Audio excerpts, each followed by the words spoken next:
My Front Stoop friends and family, what's poppin' with you? This is your boy Sim, and we are live on the Front Stoop right now. So do me a favor, make sure that you share it out. Front Stoop Live. We got a lot to talk about tonight. I got Guillermo with me. I got Jazz here with me. We're gonna talk about a lot that's going on in our society. We're gonna talk some hip hop, but we're gonna talk about a lot that's going on in our society right now, man.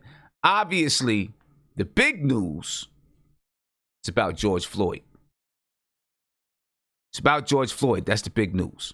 So before we even get into it, let me just bring our people over here, introduce them real quick, and then we're going to get into the video that you probably saw already, but we'll show some of it once again. All right, so let me get these guys over here and say what's up to everybody. Guillermo, Jazz, what's going on, man? What's going on, everybody? Yo, salute, brethrens. How y'all doing, man? I'm chilling right now, but yeah, let's get to it, bro. Crazy week, right? So far. Yeah. 24 hours. Last 24 hours, right? The last 24 hours is it's crazy, man. You know, when we're at it again. I don't know what we got to do to make it stop, but we're at it again. And I guess we'll talk about it, you know what I'm saying? Because my whole thing is this. We can do a lot of talking, but at some point we need some action. Yeah. Right? We need some action. Where's that action come from? What can we do in our communities? Those are the type of things that I want to talk about. Because just talking about it clearly is not doing anything. Right? Because it continues to happen over and over and over and over again. So, ladies and gentlemen, if you have not seen the video of George Floyd, I'm going to let you see it right now. Okay? I'm going to bring that on over, and we're going to watch it, and then we'll have a discussion about it. I got a couple other videos that I want to look at. I want to make sure you get your voice in, too. Right? So when the time is right, call in 516-405-2246. But let's go ahead and let's take a look at it. I cannot breathe. You're a grown guy. You're a tough guy. You're a tough guy, huh? I say you're a tough guy. You're not even resisting arrest, bro. His whole nose is Fight with him. Bro, but why you just sitting there? He ain't doing nothing now. Put him in the car. He'll kill me. How long y'all gotta hold him down? This is why you don't do drugs, kids. It ain't about drugs, bro. Y'all understand Yeah, that? y'all don't gotta put y'all his neck, bro. right. He is human, bro. His nose is What I'm saying, you bleeding. can put him in the car. That's some We bum tried ass that shit. for 10 minutes. That's some bum ass shit, bro. That's some bum ass shit, bro. Y'all know that. You don't gotta sit there with your knee on his neck, bro. He's talking, he's fine. Bro, he ain't climbing. You watching it the bro, whole you time just through the got camera. back out here, Talk to bro. you guys right now. Bro, he doesn't have it, bro. He's not fucking moving. So, did they fucking kill him, bro? Bro, They bro, just killed him what or is you, something. 1087, bro? You're a Oh bum, my bro, or God, 987, bro? You're a bum. He was just First thing you alive. want to grab is your mace because you scared, bro. Scared of fucking minorities, you fucking bum, bro. Fuck off him! Like, bro, 3 minutes, bro. He's not fucking moving. Bro, he's not even fucking moving. Get off of his fucking neck, bro. Get off of his neck. Still on him, bro. Yes, look at that, Back on bro. the street. Are you serious? Bro, are you serious? And you gonna keep your thing on your neck? Yeah, I bet you. Bro, Don't fucking touch him. bro, I barely touched me like that, dude. I swear I'll slap the fuck out of both of I y'all. didn't want to call the ambulance. Bro, he's just gonna let him keep his hand on his neck, bro? You're a bitch, bro. Tao, you gonna let him keep that like that? You gonna let him kill that man in front of you, bro? Huh? Huh? Like what? Bro, he's not even fucking moving right now, bro. And that is disturbing to watch, ladies and gentlemen, because he's lying on the ground. He's not moving. Officer has his knee in his neck.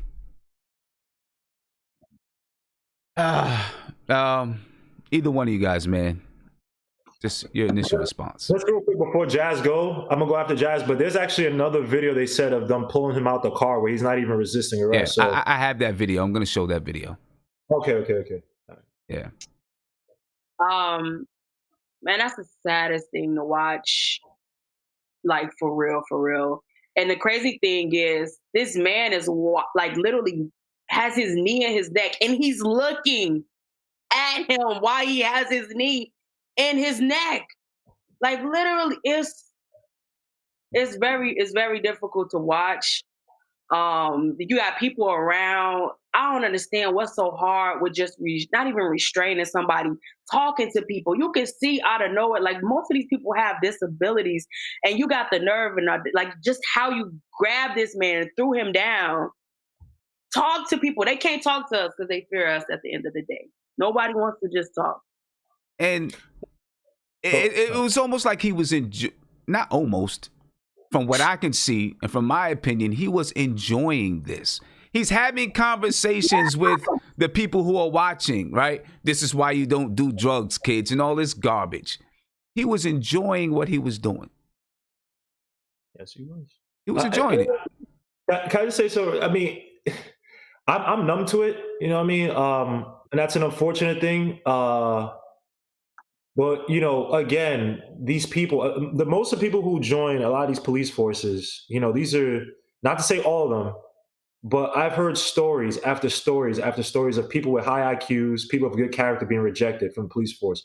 What the police force wants to bring on, a lot of what these institutions that like to so-called, you know, I want to say oppress, or whatever you want to call it, they bring on people who were bullied. They bring on people who felt they were lesser than. Right? They'll do anything, just have a little modicum of power. They'll do anything to get it, which if it means, you know, calling you up and taking off your service from your lights or whatever, your utilities, whether it's, you know, being a police officer to oppress you and do stuff like this. I mean, nailing somebody's neck, you know what I mean? He knew what he was doing, you know what I mean?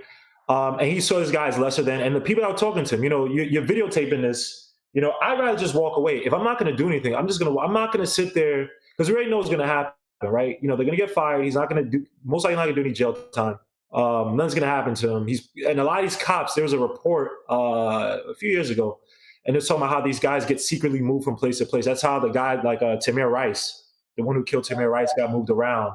And they do it through like little secret machinations through the force where they push him around and kind of like they look out for them. So, I mean, to me, it's unfortunate. It's sad. You know, I get kind of mad because we have so many gangsters, so-called gangsters in the hood, but none of these gangsters in the hood. I mean, they'll defend a flag, they'll defend an arbitrary color, but not the color in their skin. You know what I mean? I wish I would see more gangsters out there. You know, like how Black Panthers used to do it, how the Nation of Islam used to do it. Patrol the neighborhoods, make sure. Look, they'll be the liaison to the police, but they make sure. Look, we ain't gonna do anything crazy, but they're not gonna come into our neighborhoods and do anything crazy. I wish we had more of that in terms of solutions. I wish that we would also pay these people. Hey, we'll pay you. You may not be able to get that high-end job, whatever. You have some priors. You in prison. You came from prison, whatever. But if you protect this neighborhood, we'll cut you a slice of our paychecks just to make sure that these cops aren't doing this to our people. And also that also bring about our level of our standard of living where, look, we have these people protecting us. Don't go around doing stupid ish in this neighborhood. You know what I mean? But, you know, unfortunately, we have a situation where now, you know, it's going to be the same thing as it's been in the past. People are going to celebrate. They're going to march and clap and stomp. And they're going to expend all that energy out versus coming together and, like you said, making smart solutions. The thing I just said right now, that's my short-term solution. We can talk, you know, I'm not advocating for whatever, because you know how them police going to act or them secret police going to act. But, you know, put like this, if he did that to a Hasidic Jew in Brooklyn, if he did that to an Italian, if he did that to Italian Bensonhurst, when he's old school Italian, when he's Eastern European, Serbian, whatever, he would fear for his life. And Black people, as much as Jazz said something really interesting, she said that they do it because they fear us. In a weird way, I want to agree with you. I think they envy Black people, right? I don't think they fear us.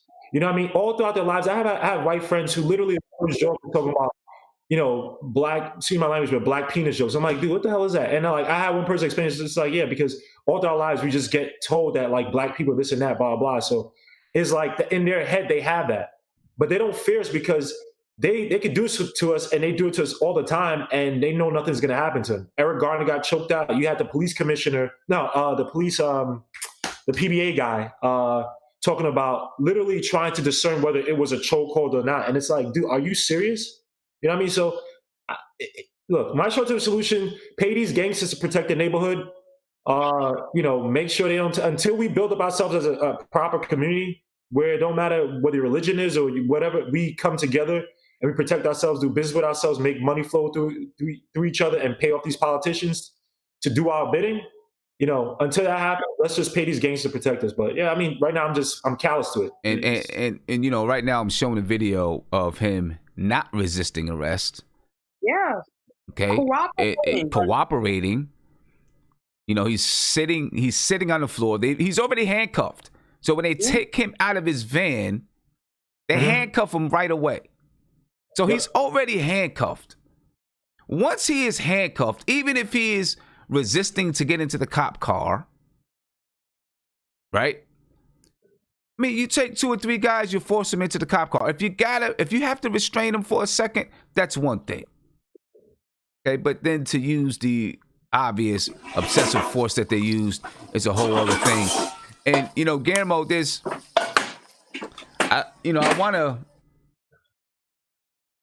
I want to agree and disagree for a second. Well, I don't want to disagree with anything, actually. I think it's both. I think that there's envy and there's fear at the same time, right? Hey, Slim, can I chime in real quick? One second. I think there's envy and fear at the same time. I think that there is envy, because, there's just a certain of black men and black women, and there's just a certain coolness that they strive to reach, right? Certain coolness they strive to reach, and they never can, probably never will. And right now, I just want to show on the surveillance video, they take him across the street to another car, right? And they're putting him in the cop car. Now, coincidentally, and I'm saying coincidentally, very sarcastically, another cop car drives in right in the line sight of the video surveillance camera. Right in the eyesight, so that you can't see what's happening. You can't tell me that they don't know that camera's there. There's no doubt in my mind that they knew that camera's there. But anyway, but I think that there's envy. There's just a certain coolness about us that that they strive to reach, and they're not going to. Right. But then there's also this fear, not just of black people, but of people of color, that white people are going to be erased from America, as long as race mixing continues, and as long as people of color continue to exist, they're going to be erased from America, and then eventually, from the earth. There is that fear. And I think they do fear that. And I think they also understand and see that, African Americans in this country, whenever we got into basketball, we take it over. And of course, I'm not basing things on basketball, but this is an example. Get into basketball. Well, superior athletes. Golf is supposed to be white. Was supposed to be. Got into golf. Well, superior athletes. Get into entertainment, acting, music. Superior performers. Right? As we move into business, and you're seeing more and more millionaire businessmen and black businessmen and women, there's fear that, wow, these people are almost unstoppable when they are focused and when they can band together and when they are able to take their collective power and use it for good. So I do think that there is fear. Tim, can I say something real quick? Somebody just made a good point. This probably explains better what I meant. I can't see where it is, but they basically said it's not that they who has all that noise in the background? That's Isaiah. Well, maybe. All kinds of noise in the background. So they've put like this. They don't respect us. That's probably the better way to put it. Somebody in the chat said it, so I'm not. Whoever said it, salute to you. I don't mean to steal. I couldn't find your name quick enough, but they don't respect us. So they can fear us, right? You know, everything. Black people this, black people that. They're cheering for us, like you said on the football field. You've seen it where white people call other black people, or not even just white people, other people, other races call black people N-word, and yet they have like 10 black stars on their team, right? So it's a weird dynamic, but again, they don't respect us because, like I said, back in the day, and funny enough, a lot of these so-called white groups that you see, white is just the color, right? You have to go back to like Bacon's Rebellion, where people actually start using the bifurcation of white this, white that, right? Because back in the day, it used to be Italian, used to be Irish, which is like the N words of white people. And Irish in overseas, they're looked at like the N words of white people. Irish, Italian, Serbian, Eastern European, all those people were looked at as the N words. And in many cases, they used to side with black people in terms of little struggles here and there. But the thing about it is that, and one thing that they did that we should replicate how they moved in certain ways, is that they isolate themselves, right? And they weren't looking to create the so-called conversations, right? That I see people, I've been hearing people talk about this conversation or seeing videos since the 50s, 60s, talking about conversation. All those people, Italians, what they do, they took the power, they created criminal enterprise, which I'm not saying we should, that should be, they create criminal enterprise that fed back into the communities, that built themselves up. And then they join certain institutions, right? They join unions, construction, all that stuff. And then they turn those obviously into legal institutions. Irish, same thing, built up restaurants and had their clusters of businesses, joined the police forces. There's a good book that want to read, and it's about how the Irish basically became the police officers of New York City. Like they just basically became that institution, right? So every police officer, every other police officer was O'Malley or, whatever, Irish name, whatever. Jewish people, money, amalgamate this stuff, right? And the thing about it is that once it could be a race thing, there's also a power thing where they see, unfortunately, like I said, black people are the most experimental group. And so we're so dispersed. So all that really binds us together is black, but we're going to get arrested for the same things, or the same, whatever, in the same effed up way. But, I could be from Nigeria, you could be from Jamaica, Isaiah could be from Dominican Republic, and we all get treated the same. So we don't have anything that really binds us together, and they see that as a weakness. A lot of these groups do. Why do you think Asian people treat us like crap? Why do you think Italians? So I'm not just saying, I know you're talking about the white stuff and whatever, but again, it's not just a race thing, but it's also a power thing. There's no power, there's no retribution, there's nothing here that would say, yo, if we do this and that, I might not come home tomorrow safe. They know that people just going to parade and, get all that energy out. They're not scared of some hitman coming to the house and wiping out their whole family because you mess with the black gang of, East New York or something like that. You know what I mean? Like, yeah, I hear you. And Isaiah, I'm coming to you right now. 1 second. And I seen someone in the chat said, they own the movies, they own the sports and this and that. They do. But what they're afraid of is that we will own it. Right. That is what they are afraid of, is that we will own it. And then in some way, they feel that when we begin to own these enterprises and these entities, that we will reverse course, right? And put them into slavery. Let's for lack of better words, let's put it like that, right? That's where the fear comes in. And if you go, and I challenge you all, because if you go, I watch it all the time because I want to know what they are thinking. I go and I watch white supremacist documentaries. I read white supremacist literature, right? Yes. I read it. You have to read it because you need to know what they're thinking and how they feel. You have to read it. You know what I'm saying? You have to read it. And one thing, before I get to you, the last thing I want to say before I get to you, Isaiah, is the one thing you said that really scares me, though, Guillermo, is when you said you're numb to it. Because our children who are 3, 4, 5, 6, 7, 8, 9 years old become numb to it. Just like they became numb being called a nigger. Right? You become numb to it. And when you become numb to something, you accept it. And then once you accept it, and I'm not talking about you, I'm talking about as a people, right? You accept it, and then you accept it as this is the way of the world. right? So we can't let our children become numb to it. We can't let our children become numb to it, because once they become numb to it and they accept it as this is the world that I live in, this is how things are, right? Then we are further and further and further oppressed, right? Now our mind is oppressed because we look at this and say, this is the way that the world is. And then any little tiny step forward that it appears we have, we celebrate. You know what I'm saying? We cannot become numb to it. We have to continue to teach our kids that, no, this is not the way the world is supposed to be. This is not what we will accept. But we can't just tell them that. We've got to teach them some things. Let me get to Isaiah. Isaiah, you got to unmute yourself. Yeah, so you can hear me? Yeah. Everything's clear? Yeah. Just to piggyback what you and Guillermo were saying about, them fairness.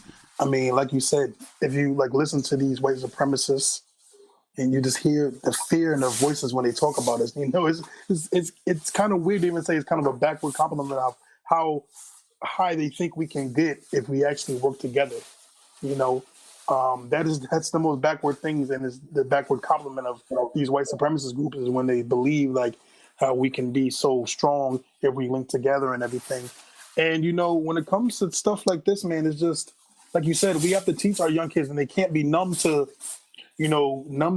seeing black people getting killed by police officers or getting killed by each other or getting killed by anybody else. We can't be, because even, I'm not even gonna lie to you, when I was watching the video, even I was numb to it, because it was just like, wow, here we go again, another one. And it's like, it's to the point where it's like, and it scared me to be so numb to it, because that shouldn't be normal. That's not normal to see somebody they're literally seeing the life leave out of their body because this thug of a cop is having his knees on a man. Sim, if you watch the video, Sim, you know what made me more mad, Sim? What made me more angry than the dude kneeling and putting his knee in the guy's throat was first that Asian cop just not even looking back. If you look at the video, he really didn't look back to see what was going on. And then you have somebody on the side. I don't know if y'all peeped it, but you have somebody on the side saying, "Oh no, the cop's doing his job. Look at him. He's just trying to detain him." And someone's telling him, "No, this is not what you're supposed to be doing as a cop. This is not normal. You're not supposed to put your knee in somebody's neck for 7 minutes. That's not normal. This isn't normal, Sam, and this is ridiculous." And then again, man, it's just for a great example of how they fear us. I hate this because I always forget the name of the town where it was just all black people, and they had black doctors, black lawyers, it was a beautiful black town in the 60s where they were self-governed. They, I forgot the name of the town. I think, you know the name of the town? Tulsa, Oklahoma. You know about Tulsa? Yes. Tulsa, Oklahoma. Tulsa, Yeah. Oklahoma. Black Wall Street. Black Wall Street. Literally all black people. It was thriving. Well, what do white people do? They come through the town and destroy it because they was like, oh crap, we can't let people know about this town. We can't let Black America know about this town. And and then because it starts with one. Because if we get one of those Oklahoma cities, if we get one of those cities, then another was gonna come. Then another one's gonna come. And then after a while, we're gonna have the most dominant neighborhoods, dominant towns. And then black people are going to be like, oh crap, we really don't need white people to survive. We don't need to have quote unquote integration to survive, to actually, be together. So again, these people, it gets so deep. Hey mom. I love you, mom. I'm sorry, I love you. But it's just like it's the government. It's these racist people, these racist rednecks. You got these people that are all these systematic, just trying to tear us down because they know, Sam. And that's the scary part, is that they know when we get together what we can do if we focus, if we stay focused and forget this.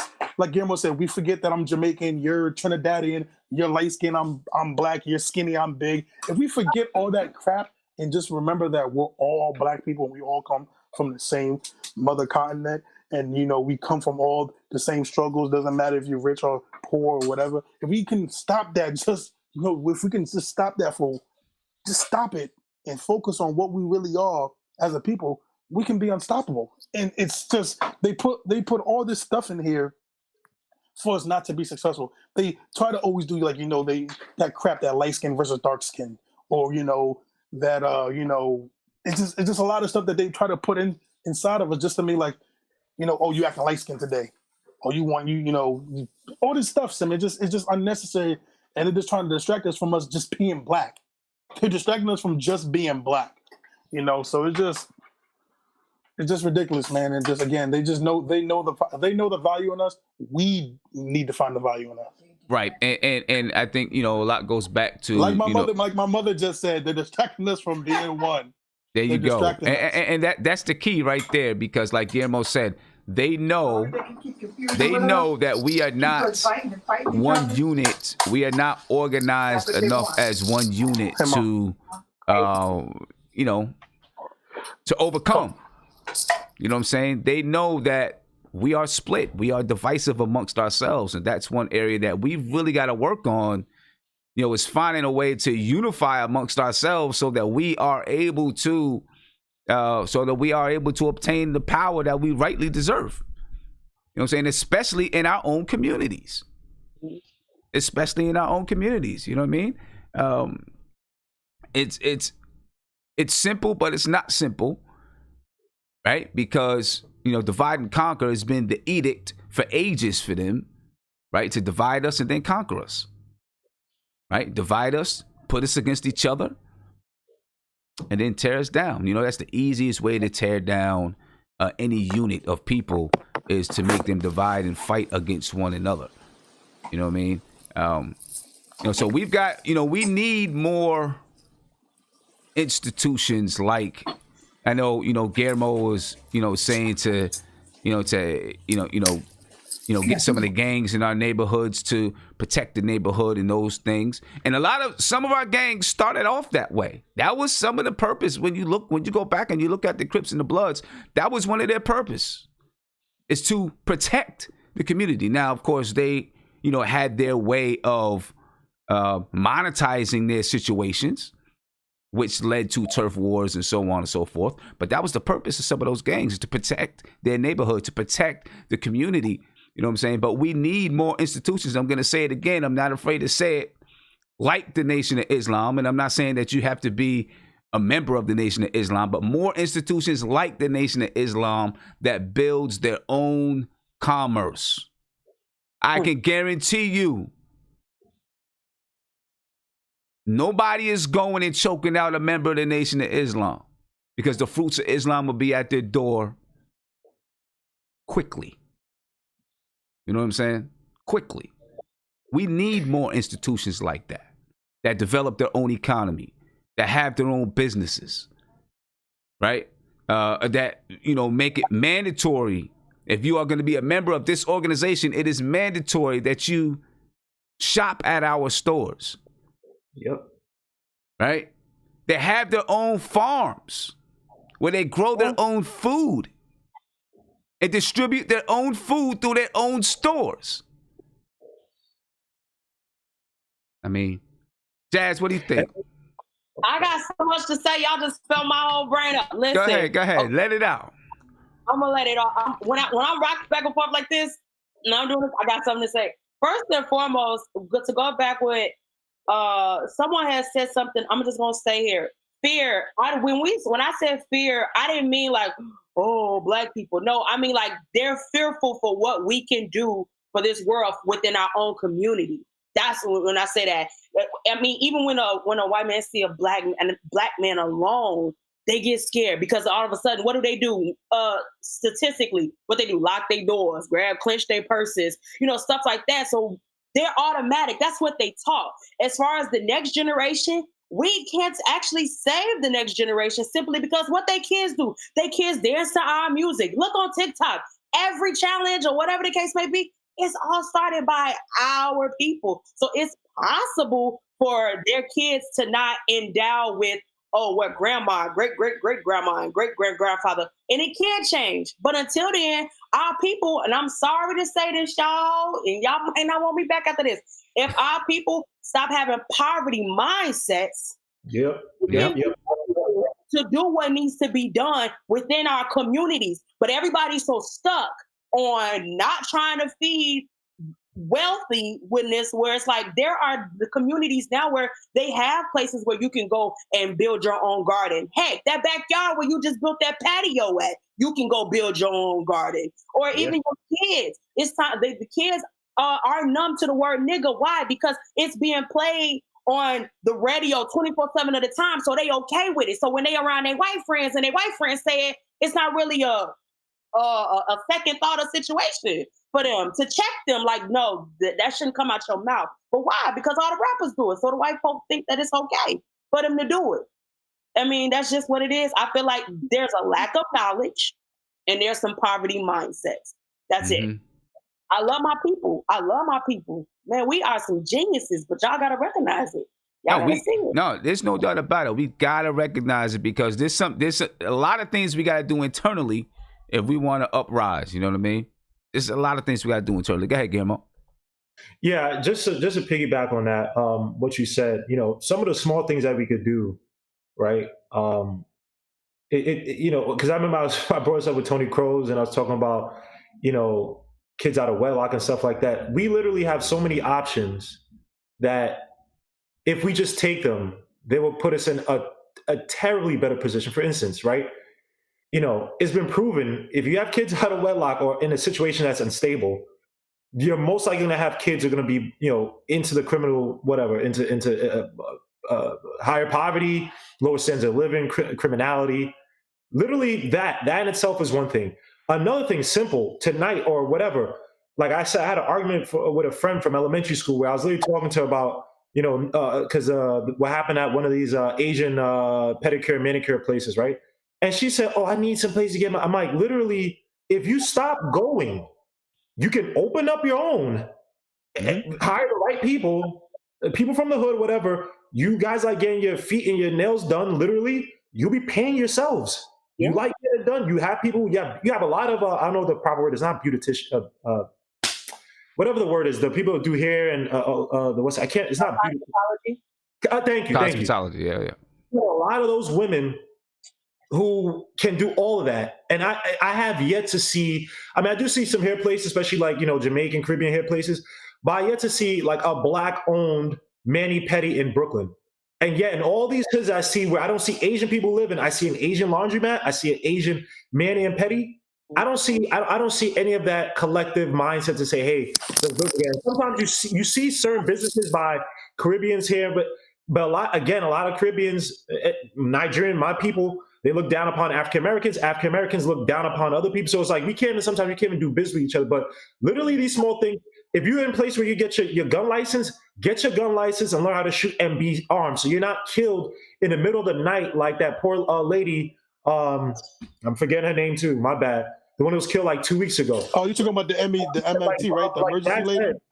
Yeah, like Jazz said, bro, we have a poverty mindset where whenever I bring this stuff up to people, when I was bringing stuff up to people when I was in high school, right? It's like people be like, "Oh, but blah blah, this ain't gonna happen." But and I'm not saying Isaiah, but I've heard people say, "Oh, Black Wall Street," but it was Burma. I'm like, yeah, but that was one instance. It's like, so you're just gonna give up after that and just wait till the next thing happens so you could go out, put someone on your social media, dance about, and then get attention for that? Because I feel a lot of people rather do that versus, hey, let me not go to this Chinese food restaurant when they serve me cat and dog and treat me like trash. Or let me not go to this mani and pedi that treats my people like trash. Let me not buy weave from here. Let me go and buy even weave wholesale from some person that connected to Africa or Caribbean, whatever it may be. Or let me go to that. Let me go online and order hair from that Black-owned beauty store where they don't treat me like trash. You know what I mean? We can say we can get internet. We know how to. We Black people are genius. We know how to make everything happen when our backs are against the wall. But it seems like when we have little amenities here and there, and life is comfortable for us. Somebody died, I can just cry, blah, blah, blah.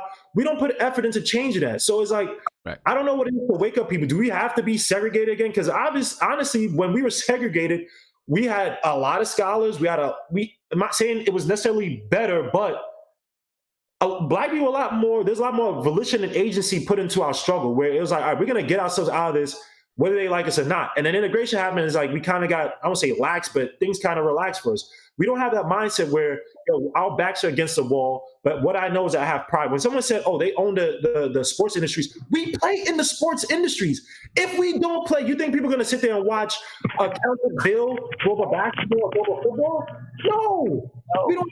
We have religion and agency in our hands, and yet we don't even understand it. Like Jazz said, we are. I hate saying this, kings and queens. But literally, our culture, or not say culture, but our arts, they feed for it.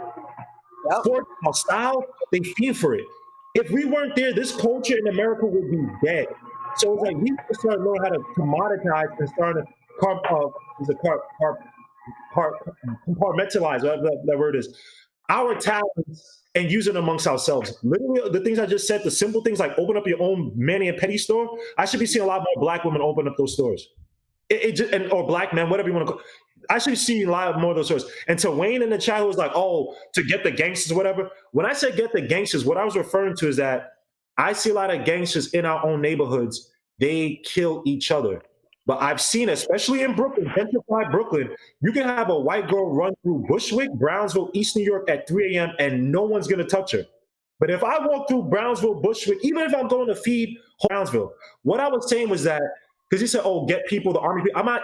We could get other people. I understand it, but I'm saying the one thing that you said, Sim, and this goes to my point, right? The reasons why the gangs that were protecting the neighborhood community, why they broke apart, was because there was no incentive, right? Mm-hmm. You have to pay people. When you pay people and you get, now it's like, all right, now there's a job. And then when they start to realize, oh wait, all right, they had to start to develop knowledge of self and change their lives, and generations change, then that's when people be like, yo, we're gonna protect our people at no cost, right? But you have to incentivize people. And what incentivized those gangs back in the day was drugs. That's how the Black Panthers broke up. That's how the Bloods and the Crips, they started saying, "Oh, the crack trade is profitable more than me just protecting my so-called and my people." Then that's when you start to get a lot more of the violence. Even though violence was there, yes, start to get a lot more. So what I'm saying is that you get some of these people who feel like, yo, it's hopeless. I'm going to be a criminal anyway, F it. There's no opportunities. Right. The people who live in these neighborhoods, who have the money, who live in the nearby suburbs, if they, to get together, I would say, yo, get some of these people together, obviously train them, indoctrinate them in the right principles. Hey, we are Black, whatever you want to call us. We're going to do this and do that, do this. And slowly train them to start to protect the neighborhoods and even pay them. Give them off some, so there's no incentive to be like, yo, let me rob my own people versus, yo, let me protect my people because they're paying me to do so. That's how you slowly build a culture. Right. And again, that's what the Nation of Islam does. That's yep. And I'm not saying, listen, I'm not pushing it on anybody or anything like that. I'm just saying that is one of the foremost institutions or organizations that operate in that manner. You know what I mean? Because everything that you just said, Jazz just said about having a poor mindset, an oppressive mindset, it allows all of these other cultures, and I'm not against any other culture, right? I love people, but we've got to take care of ourselves first. Bottom line, we got to take care of ourselves first. But it allows Asians to come into our neighborhood and sell soul food, right? Why does that happen? It allows, Indians to come and own, these little corner stores and sell us Lucy's and all this stuff. Why and how? You know why? One, because they know that we do not own anything in our community, and then, by the way, they don't live in our community. They take it back out to whatever community that they live in, which I will talk about in a minute on how it continues to bring our community down. But they come and they do research. I'm telling you right now, they come into our communities and they do research. They survey us. They find out what we eat, what we like to buy, and then they bring those things into our neighborhood and they set up shop, and then we go and we frequent those stores. Can I real quick? Yeah, Jazz. That is true. They come and get all the knowledge and take it back to their people. Better yet, okay, sidebar, I am a legal drug dealer by 9 to 5, pharmacy, okay? Literally, I'm sitting at the table with a group of Arab men, you know what I'm saying, chilling.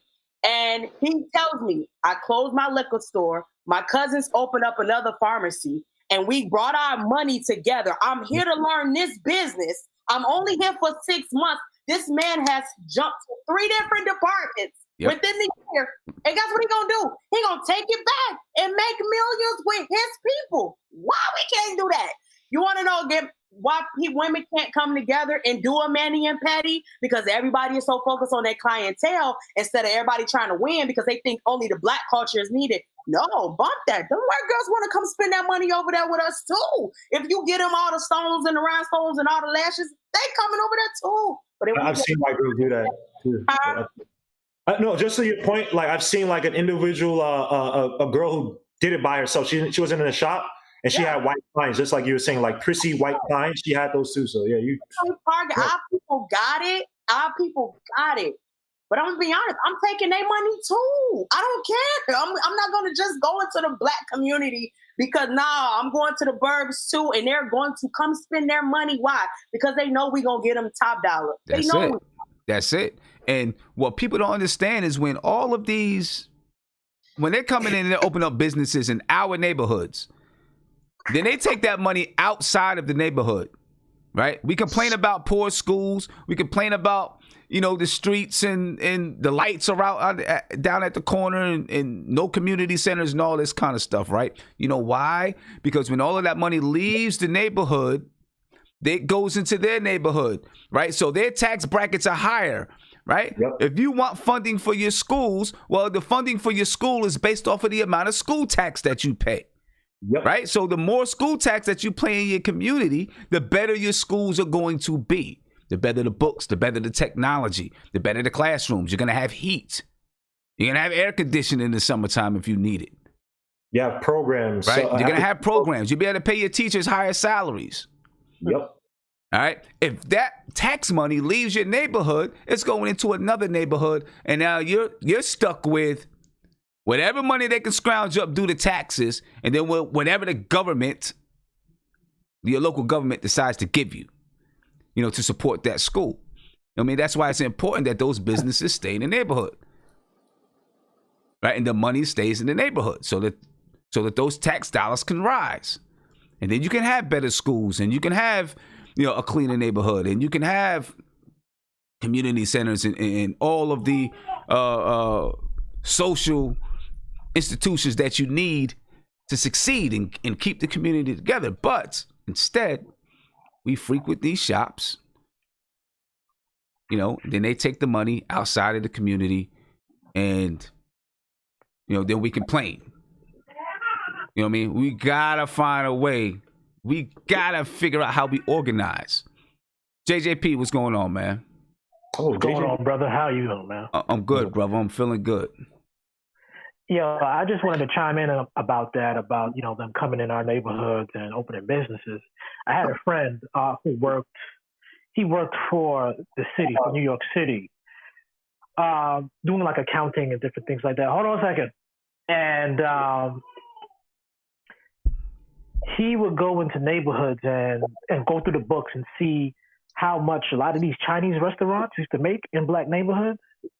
Dude, I'm talking about when people say we put their kids through college, we literally put their kids through college. I'm talking about 1 million, 2 million, 2.5, 2.7. He's looking at these books and he's like, holy shit, I did not know. Truth be told, they buy the cheapest ingredients. God knows what it is. God knows what it is. They don't spend any money on really the upkeep of the place. So, the letters are usually falling off of the side. Rats. The concrete is all jacked up. It's the cheapest oil, you name it. So it's the truth. It's the truth. And I have proof of it with people on the ground seeing the numbers for themselves. So, that's all I have to say, man. But, I could go on, but we know what we have to do. There's a few options. But I'm gonna leave it there and let everybody else speak in, because I'm trying to catch up in the conversation. Hey, Sid. Yeah. Hey, you got a lot of static behind you, Isaiah. It's a lot of static. Yeah, it's a lot. That's why I keep muting. I'm about to jump out. Real quick. I'll come back. Yeah. Definitely, JJP, and the thing is, and what I'm always going to continuously try to get to is and challenge everyone that's listening and everyone that's in this chat, including myself, is we can't just talk about it. We got to do something, right? It's got to start with you and the way that, in your mindset and the way that you think, and then you got to pass it on to your children. You got to get involved in certain organizations, that's in your community that help to empower our people, right? And hopefully those are run by our people. Okay, I mean, you have to do that, because if we do not, and we just say, all right, well, you know what, this is one issue that is happening this week. I'll wait until next week, and there'll be a new issue happening next week. You know what I mean? There'll be a new issue happening tomorrow, or this is all going to pass over pretty soon, and then I don't think about it again until it happens again. You know what I mean? We can't continue to just speak up and want to uprise when it happens. Okay, you have an uprising, there's some attention. Now you got to take that energy and you got to move it into something constructive, something real that really does happen. Even if it's just you educating yourself and your children. Even if it's just that. You know what I'm saying? Am I better now, Sim?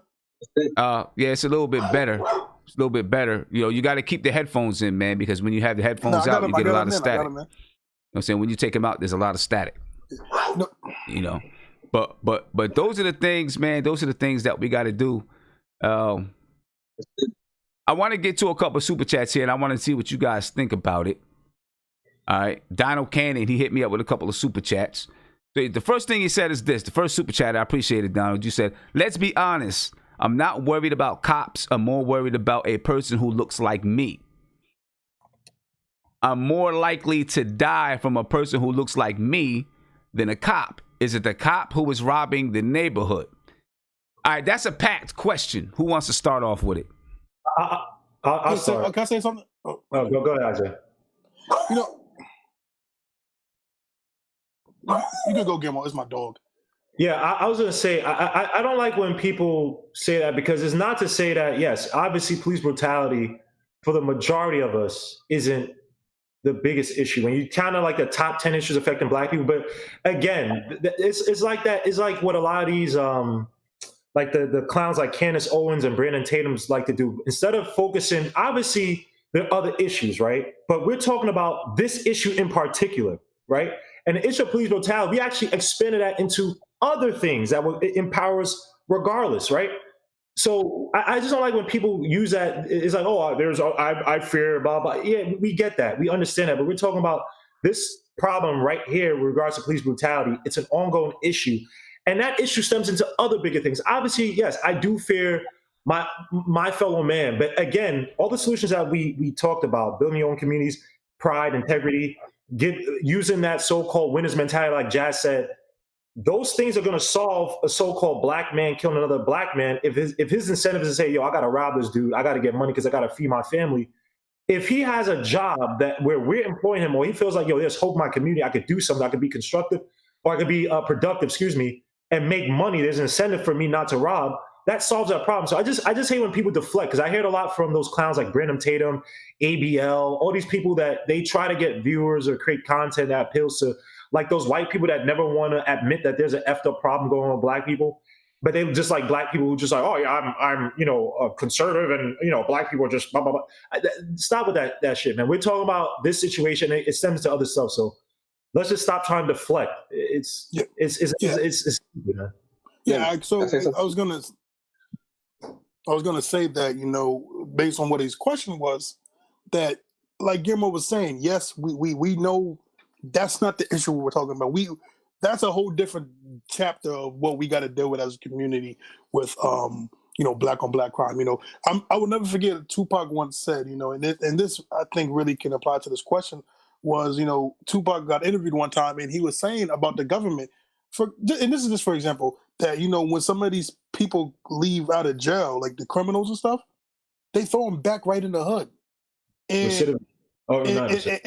And you know what Tupac said that really stuck out to me was that, man, Black people don't want to deal with that crap either. They don't want to live next to the killer. Right. What sensible person wants to live next to the killer that just got out of prison for killing his wife, or him killing somebody, and we got to deal with that. Y'all don't care. After y'all dump him back in the hood, y'all don't care. He got to do that once a week check with his PO. that doesn't really give a crap. It's just part of her job. Nobody. It's just those are the things that what the government does to keep the community keep going down. You bring these drug dealers back. You bring the ones that really don't care about the community. These killers. The ones that sell the drugs to kids and stuff. You bring them back in the community where yes, a lot of us do fear them because we don't want to live next to them. We don't want to deal with that. People don't want to deal with that crap. You have people that's trying to get out the hood, that are trying their best to get a better life for them and their families. But we continue to this government, these prison systems continue to bring these people that are trying to affect our community in a negative way back into the community to keep that cycle going of being ignorant and being all this crap in there. You know what I'm saying? So what's the solution, Isaiah? Because this is what happens. Well, the solution, the solution is like what Guillermo was saying, is that, for us, we got to get the community better so that when, quote unquote, this guy or whatever the killer comes back, okay, maybe we can, try to give him a job and give him opportunity. If he fails again, then we exile him out of the community and he can go somewhere else. And like you say, we just create a system that we govern ourselves to the best of our abilities to make sure that those killers, those drug dealers that are doing harm to the community don't come back or don't affect that part of the community again. Well, this is where we need the people in our community to be active, though. Right? We've got to be active because just let me say this real quick. If let's just say they want to put a youth detention center, and I've been witness to this, a youth detention center in a certain neighborhood, right? Guess what happens in white neighborhoods? They stand up and say, "Oh, hell no, you're not putting this here." Homeless shelter too, Sim. In Brooklyn, homeless shelters, exactly. No, you're not putting this in my community. You're not bringing the value of my house down. Hell no, you're not putting that here. What do? We don't say nothing. We might say, but we don't go to a meeting. You know what I'm saying? And say, and stand up. Like we've got to do those things. Right? I've seen it happen in New York where they did fight because de Blasio was trying to open up one. I can't remember where in Manhattan, but he was trying to open one. And it wasn't pressed because black people actually fought it. Because and I remember when they had it on the news, one black lady was like, "You ain't gonna open it up," because it was supposed to open in some affluent neighborhood, and they didn't. And it's like, don't try to bring that over here. Like, this is a homeless shelter, and he's like, a lot of there have been homeless people who've come here, they've harassed people, robbed people, try to sexually assault people. We don't want that element. So I've seen. I agree what you're saying, but I have seen it happen in Brooklyn, or in New York, where black people have stood up and been like, "Nah, we're not going to take that." But I agree with you in the fact that we need to get that participation up in some of these meetings and stuff like that. Yeah. Andrew? Yeah, what I was going to say, Sim, when you talking about, the black community got to stand up, I don't mean to say this in a way, Sim, but there's really no such thing as a black community. Thank you. It's a bunch of people that lives in a neighborhood together. Because that's if you true. have a community, that's a place. If you have a community, that's a place you go to and everything is there for your people. If you don't own anything in your community, you do not own the school system, the food, health, the police station. Only thing we really have is the post office. That's about it. So there's no such thing as a black community. And going back to what that guy said in the super chat, that he feared somebody black killing him over a white person killing him, that's just chaotic, because I don't want to sound too racist and all, but who has killed the most people on this planet? I mean, if you just want to be technical, who has done this? I mean, he should be aware of this. You know what I'm saying? This is a system that's been ployed. It's been put in place to keep black people down. The same people who own all the industries is the same people who own the biggest slave plantation. It is no different. So the black people who's supposed to do something is these rappers, these entertainers, the people who have the money to invest in the neighborhoods. They don't do that because, I don't mean to say this, a lot of them, they think like house Negroes. They are house Negro. They're happy that master gives them the crumbs and they could live in a better neighborhood. They don't live in the fields. They live in a house. They have to entertain master's guests when they go inside master house. When you look at the New York Knicks players, I don't mean to say this, they are house Negroes. They have to play in the garden. They have to entertain all the white people in there. These are the white owners' guests. You have to entertain them. And in return, you get your money. It's no different when you was on a slave plantation and you was the black kid that knew how to tap dance or play an instrument, and white people came, they threw pennies at you, and you had a better lifestyle than the people in the fields. Black people that live in the inner city live in the fields. So what do we do to fix this? We have to. It comes down to no other option but fights. And black people they're not willing to fight, because the last time we fought, you know what I'm saying? I wouldn't even say we fought. Black people, we destroyed each other. We took the fear and the anger out on each other. That's why the community got destroyed in the first place. When we had more than the barbershop, we had meat markets and all these different things. And in terms of you say educating ourselves, most black people don't know anything about themselves. They don't know nothing about their past. Most black people, only thing they don't know anything before slavery. I talk to black people, they don't know nothing about ancient Kemet. They don't know nothing about the Olmec civilization. They don't know nothing about the Moors. You know what I'm saying? Black people are oblivious to this. They don't know nothing about the Anunnaki. They don't know nothing about this stuff. So you can't talk to black people and tell them these things. You are right in everything that you're saying, right?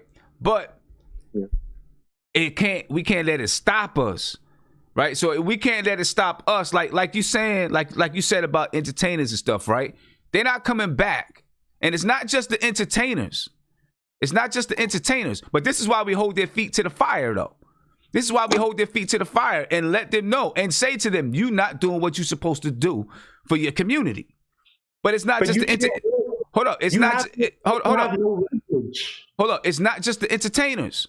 Because there's people in my community that left the hood that will not go back, will not have their children go back, will not go back to try to educate or help anybody else because they don't want to be affiliated because their boss is going to look at them stupid or crazy. It's not just the entertainers. It's our community as a whole. But that goes back to slavery, though. There's people that ran off the plantation. I agree with you. I agree with you. You're right. But what I'm saying is, like, for me as a person, because I know, right, I'm not going to sit and say, well, you know what? Nobody else is going back to help. Nobody else is going back to educate. That's not going to stop me from trying to go back and educate. Because if we all sit back and say, well, nobody else is doing it, black people don't know about their history, black people don't know about themselves, so I'm going to go on about my business, then that's part of the problem. Those who do know got to go back and try to help educate. But Sim, you know the problem is, Sim? Black people, we view each other as competition. That's bottom line. Black people cannot build, and this goes back to slavery. So then what do we do then? So then what do we do? If everyone is gonna, but hold on, if everyone is gonna take the mentality that, well, black people don't listen, black people can't build, black people can't work together, black people can't do that, then nobody's gonna go back and try to help black people get together.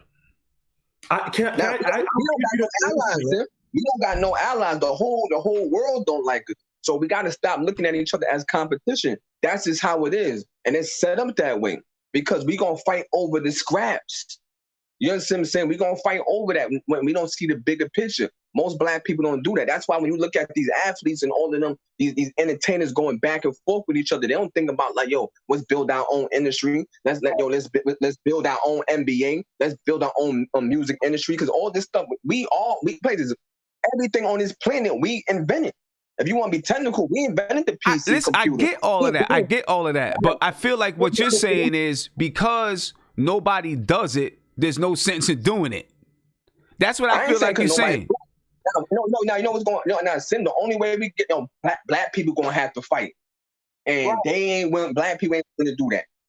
Black people ain't willing to do that. We gonna hold hands, and the only thing that really keep black people together is the church. Right. And that's not gonna save us.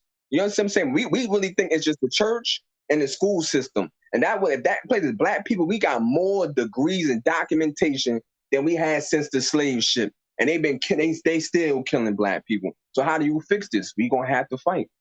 That's give you the thing. That's all. Go ahead. We gonna have to. The only thing that's gonna free us is our feet and our fist fighting. You know what I'm saying? We're not willing to do that, son. So what are we gonna do? Like, what are we gonna do? And most black people is like Malcolm X was saying this is already too late. You know what I'm saying? Malcolm X was saying it. I don't know if that's the only way. I mean, I'm gonna tell you what, they got more guns than we got. So, you know, we can go ahead and try to, you know, I mean, I believe in protecting yourself. Right? Like they got more guns. No, I'm serious.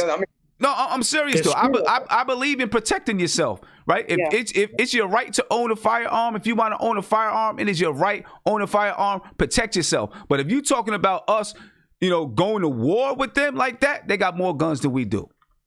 They got more money than we do to go arm up. So you can go ahead and go to war and see what happens. We'll be wiped off. You can't fight them. Come on. You really can't.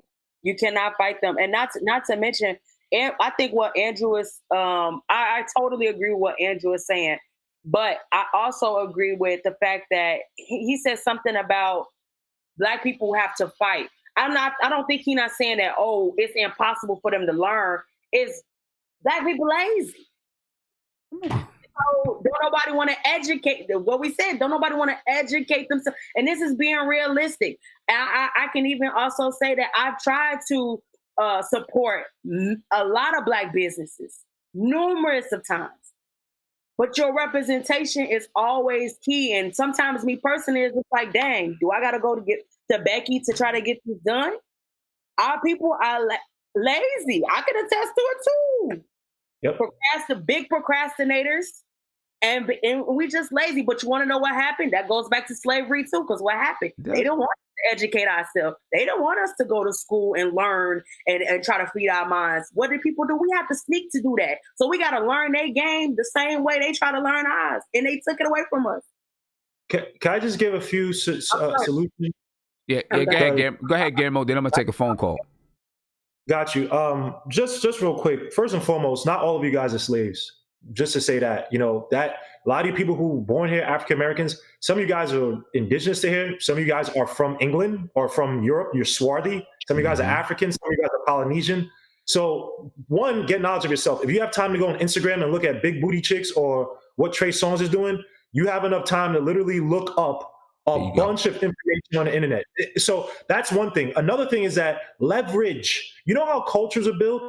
If you go back and you look at any ancient Korean, any ancient Chinese, the Ming, Qing Dynasty, any of them, when you look at what they were able to leverage, it was culture, right? If you want to go, that's why Japan, I think in the early 90s, 2000s, it's probably still to this day, if you're caught sexually molesting somebody, whatever, you were shamed to the point that people won't do business with you. People won't talk to you. You got ostracized to the point you want to commit suicide. That's why they say at one point you could have a 3-year-old walking around in the woods and nothing would happen to him because no one would dare do that, right? What we don't have, I agree with Andrew, our community, we don't really have a community because one, we don't really have a culture. You know how you build those cultures? You do it with leverage. If I'm looking at a rapper, if I'm looking at an athlete, they get paid by this white guy, but all the so-called white guy owner does is aggregate the money. We pay them and give them a paycheck. So when we talk about these rappers and stuff, the only way you can hold their feet to the fire is through leverage. You know what leverage is? I'm not listening to your music. Oh, but don't you Meg Thee Stallion? No, I'm not. She doesn't mess with my culture. I don't listen to her. And you know what's gonna happen? All the white people that they buy her stuff, they need our validation. Meg Thee Stallion, all these people aren't gonna get any notoriety if we don't validate it. So that's how it works. If you want to start with things, you first of all start with your own pocket, your own dollar.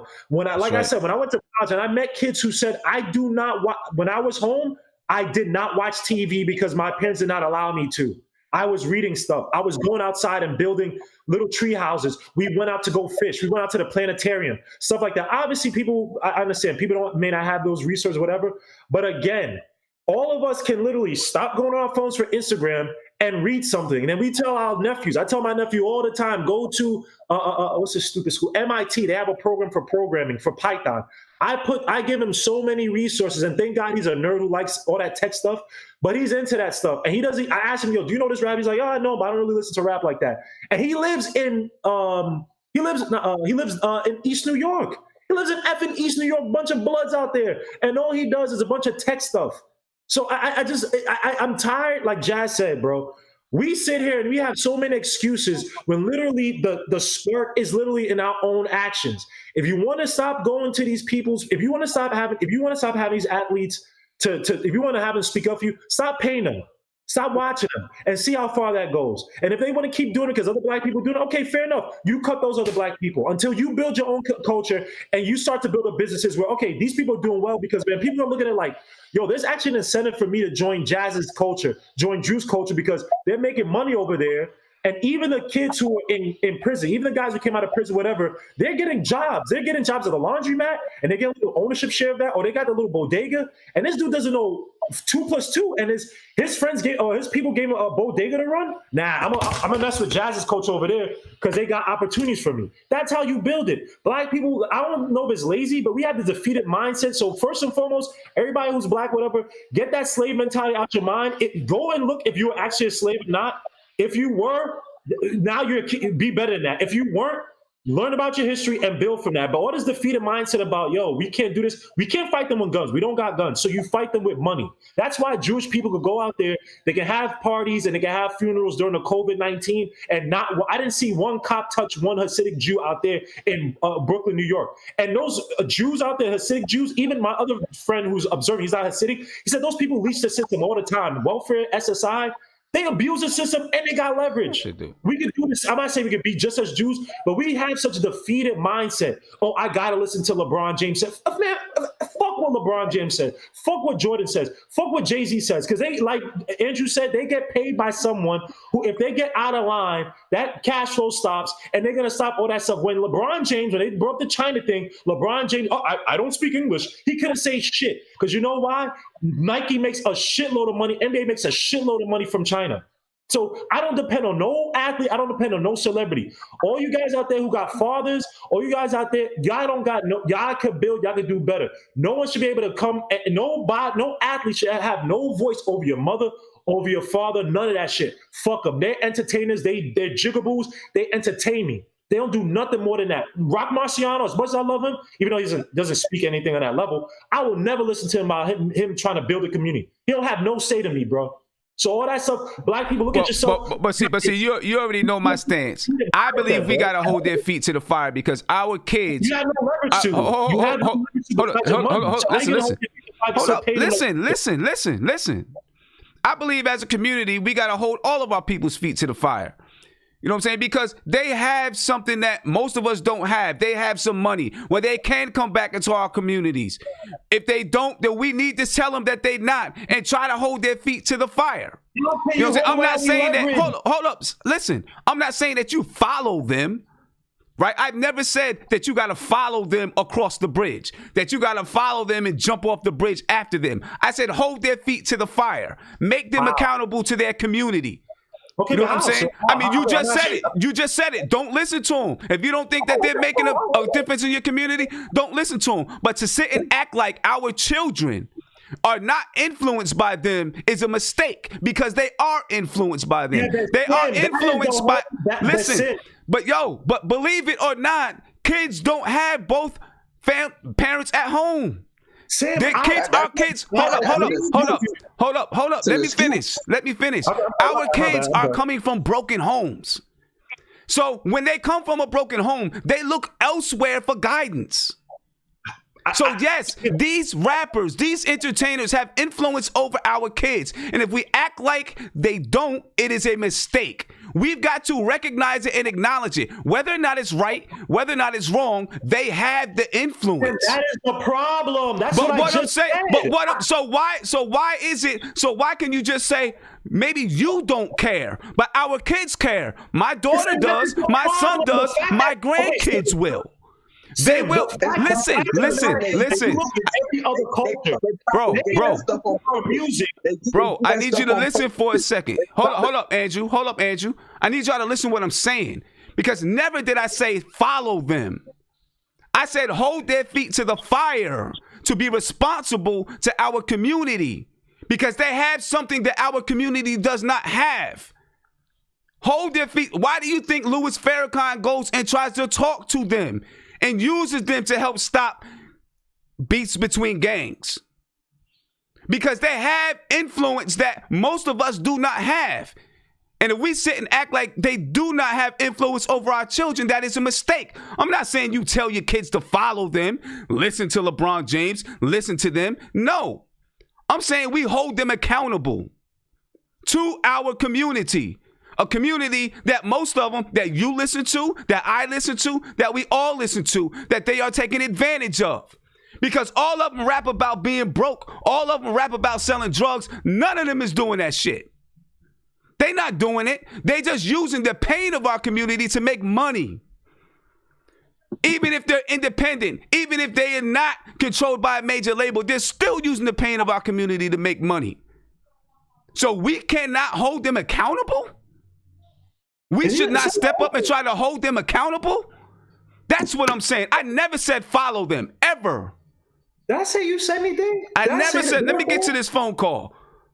Caller, you're on live with the Front Stoop. What's popping? Oh, my Lord. Hey, how are you guys doing? I'm good. How you feeling? I'm doing great. I was just trying to listen to the TV as I'm listening to you guys on the phone, and I'm gonna say I'm a black woman who stays in Nebraska, which is a predominantly white state. Mm-hmm. I have a 14-year-old black son who I moved out of our predominantly black city to stay here, you know, and get a better education, everything. And what you just said is exactly what I'm talking about. Even though I moved him to have a better education, they were not prepared for the COVID-19. So since March, my son has not had an education besides what I decided to teach him, because I never agreed with the school curriculum at all. So I've been teaching him about financial, about wealth, about everything that we watch on TV.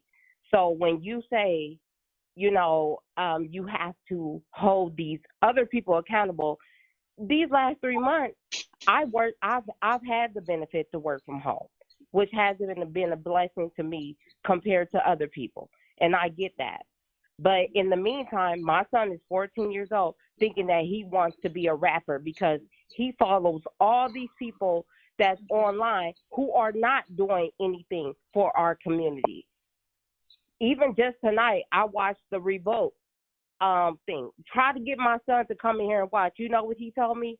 Oh, well, you know, that sounds like a y'all problem. No, it's a us problem. Even though I moved you over here to get a better education, you still are going to be a black man at the end of the day. And that is my fear. My fear is that he can go out here and just to say, Mama, I want to walk to the store. But somebody pulls him over just because he's black. That is a problem because I worked hard to get where I was at. So for the person who said that, you know, you're not holding, you know, celebrities with their feet to the fire. No, we do need to hold them. I'm not saying count people's pockets or what they need to contribute to, because me even struggling, I would donate the money that I've saved from gas, from just eating out when I go to work, to just our local community over here to help people. Right. So I agree exactly with what you're saying. But this whole, like, the Floyd situation, it hurts me to my heart. It really does. And I want to do something, and I'm not the type of person to want to condone violence, because I've had a brother killed from violence. But I kid you not, I feel a lot of the anger that a lot of people feel out here is like, I want to do something. I live in a predominantly white town. And you just have that sense of just like, I'm tired of it. When you go to the grocery store and little kids that look at you and they look at you weird, not because you're just there with a mask on now, because they never even seen black folks before. That's a danger to us. And it's a danger to my son because he's a target. So I get what you're saying. I'm not going to keep you long, but I just wanted to put that out there. We appreciate your input because we need to hear it. We need to hear everybody's input. We need people to be involved, and please keep keep doing the things you're doing in your community, man, because it's needed. And, not enough people are stepping up, but we need people like you to step up. All day, every day. And I just want to just say, prayers to everybody, safety for everybody, and everybody just stay safe. God bless. Thank you. Thank you. All right, let me get to one more phone call here. Caller, you are live on the front stoop. What's popping? Yo, what's up? What's going on, man? Yeah, man. I was listening to the show, and you got some really good points about, as far as the entertainment community, the rappers and stuff like that. Everybody being held accountable, but I kind of disagree about that too, because really, when we look at the bigger picture, man, honestly, we just need to hold the parents accountable. At the end of the day, if our kids are being, taught values and principles, they will know how to treat that. When they, hear the music that's out there in the streets and the trap music, different things like that, they won't be influenced by it. Just like if you have if you have a daughter or something like that, and you're a father raising a daughter, you're going to set the standard on what type of men that daughter would, date. So I wouldn't give the entertainment community too much power over that. It really falls on our parents, man, to be honest, at the end of the day.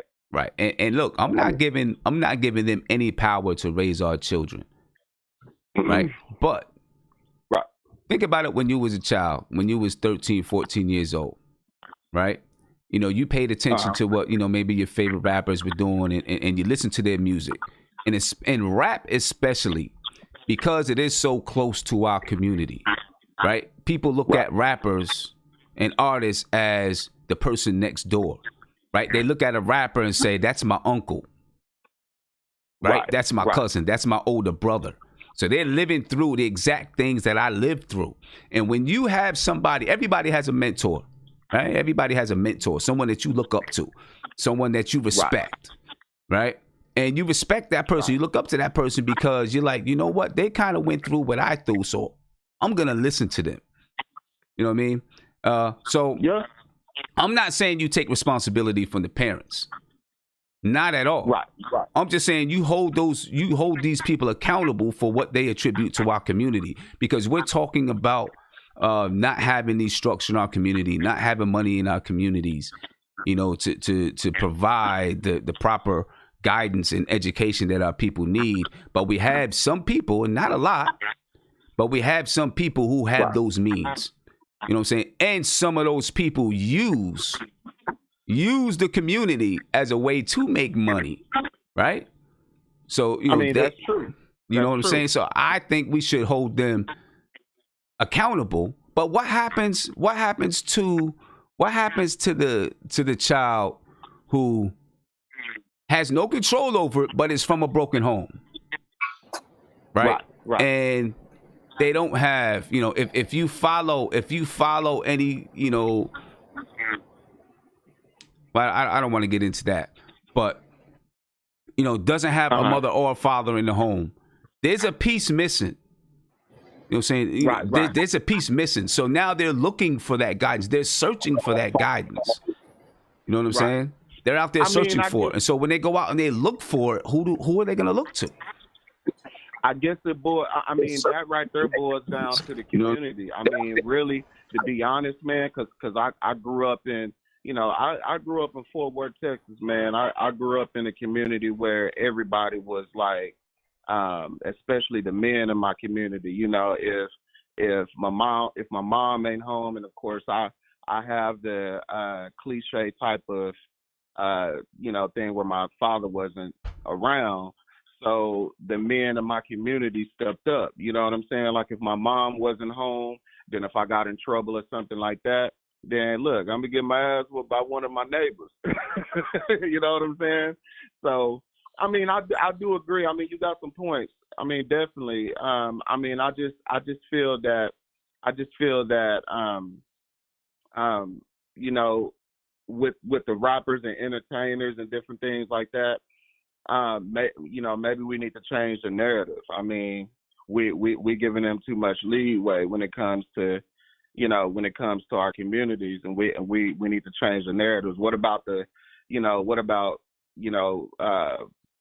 setting an example where we can make being a lawyer or a doctor cool or something like that again? You know what I'm saying? Like, as a black kid, you don't get that type of example. All you can think of is, look, you rappers and basketball players and all black folks is entertainers. We need to change the narrative about that. We definitely do. We definitely do. And I also think we need to hold, because, I don't think anyone thinks that we just want to teach our children to be rappers and, entertainers and athletes.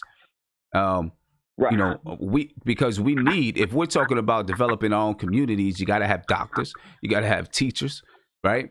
You got to have farmers, you got to have all of these aspects of your community. But what we also need is, when someone does become a doctor, we need them to come back to the community as well. We need our lawyers to come back to the community too. You know what I'm saying? We need these people to come back and give, and take somebody under their wing and help them become a doctor. Take somebody under the wing and help them become a lawyer. You need it. Definitely. You know what I'm saying? Definitely. Yeah. I mean, but I appreciate you having me on, man. I'm about to go ahead and get back to my boys. I'm helping them out on some homework right now. So there you go. See, that's exactly what we need right there. That's exactly what we need right there. You know what I'm saying? Everybody, please get this man some hand claps, because that's exactly what we need. Give it to him in the chat. You know what I'm saying? Because that's what we need. You know what I mean? We need our parents to be stepping up and parenting our children. You know what I mean? So I appreciate your call, man. Appreciate you for jumping in. We appreciate you, King. Y'all take it easy. All right. Peace. Get to one more phone call here, then let me get back to the video chat. Caller, you live on the front stoop. What's popping? Hey, I got a couple questions. All right. I wanted to know if the constant rioting that we're going through right now, is that effective in you guys' eyes? Is that effective? Is that something that should be done every time things like this happen, because we're emotionally disturbed? Could I get some feedback for that? So I have, and that's a great question. So I'm going to get to my chat, because I'm sure we have some, a bunch of opinions about it. Let's put it like this. I understand the frustration and how the frustration boils over to, I'm going to say, uprisings, right? How the frustration boils over. But I don't think it is necessarily constructive, right? Because if we do have black businesses, then we're tearing down our own businesses. Okay? Now, part of the reason why people riot in the community that way is because there's not that many black businesses. So they're tearing down somebody else's businesses. That's how they feel. And then when you look at the community and you see what's around you, you don't care about your community, you'll tear it down, you break it down. But I don't think it's constructive, because then that just feeds into the perception, right? Look, they don't care about themselves. They don't care about their community. They're just going to tear it up, right? And it's going to be worse than it was before. You know what I mean? Right. People want to go out and march.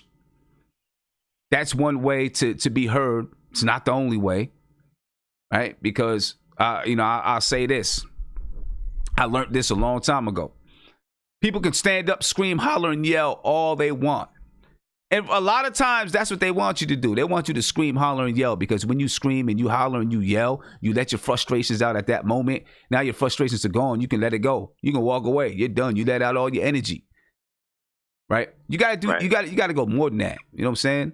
You got to put some things on paper. When you start to put things on paper, when you start to document things, when you start to do things in another fashion and build your power, that's when you get recognized. And that's when the problem really starts to get recognized. If we're hollering, screaming, and yelling and tearing up our own communities,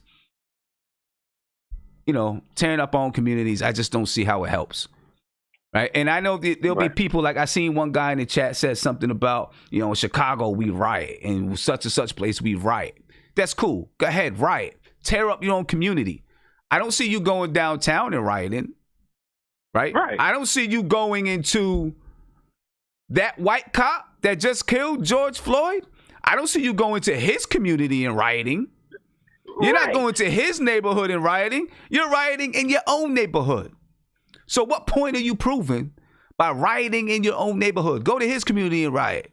Go downtown and riot. You know what I'm saying? The businesses that you're mad at, the corporations you're mad at, where the government is, go riot there. Absolutely. You're not going to do that because if you riot there, what's going to happen real quick. But, in our community, they're going to let it go for a little while. You know what I mean? Definitely. So I just don't see where it, where it's being helpful. You know what I mean? March. Do I have time for one more question? Yeah, sure. One more question. Last question.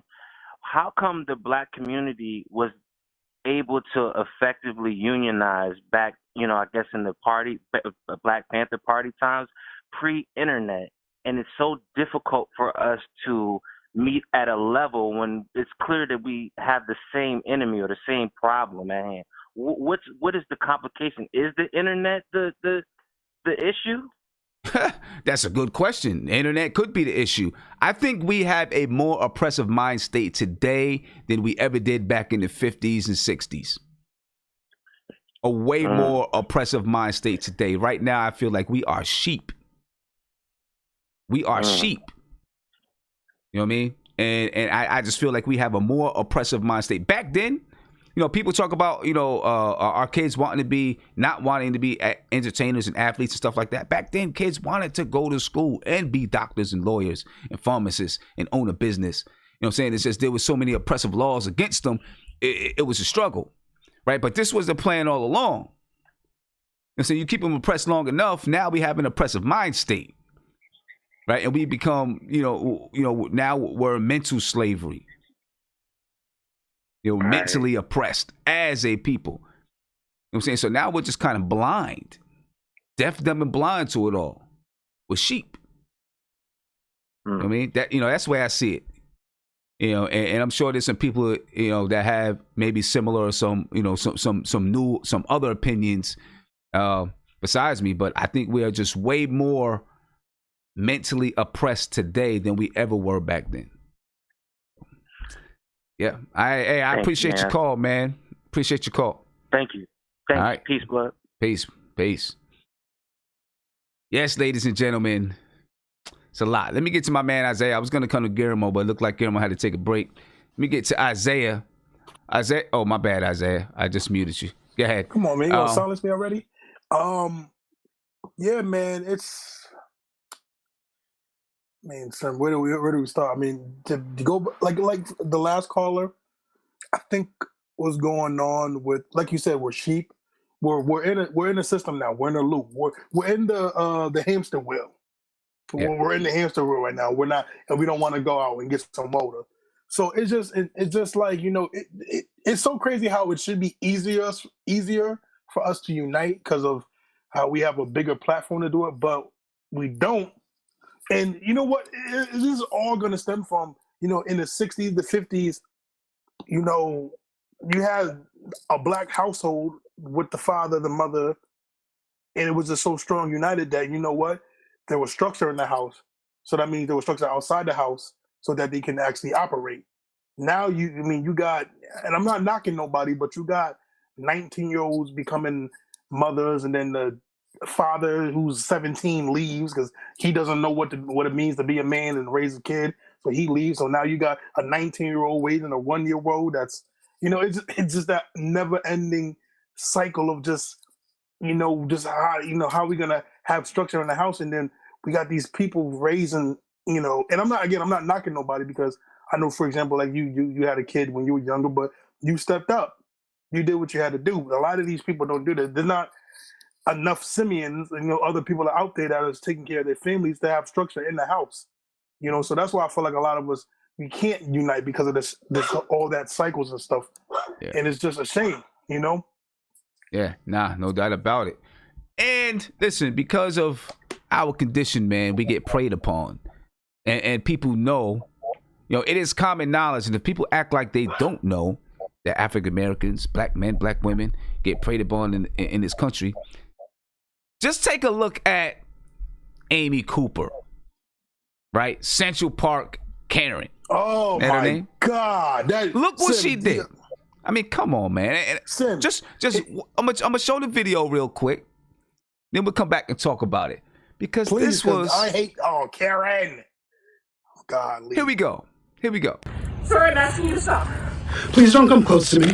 Sir, I'm asking you to stop recording me. Please don't come close to me. Please take your phone off. Please don't come close to I'm me. taking pictures calling the cops. Please call the cops. Please call the cops.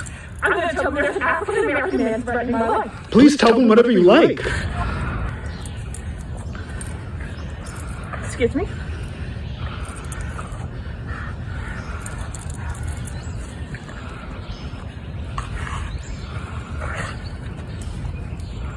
I'm sorry, I'm in the Ramble, and there is a man, African American, he has a bicycle helmet. He is recording me and threatening me and my dog. There is an African American man, I am in Central Park. He is recording me and threatening myself and my dog. And my... I'm sorry, I can't hear you either. I'm being threatened by a man in the Ramble. Please send the cops immediately. I'm in Central Park in the Ramble. I don't know. Thank you.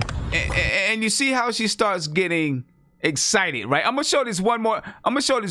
Time. I want to show it one more time because the audio was a little crazy in the beginning. All right, I'm gonna show it one more time, ladies and gentlemen, and just pay attention how she starts getting excited and not excited, starts crying and doing all this like this man is physically harming her. Yeah, the dog starts. Come on, man. One more time. Play it one more time. Hold on, let me get it up here, then I'll play it.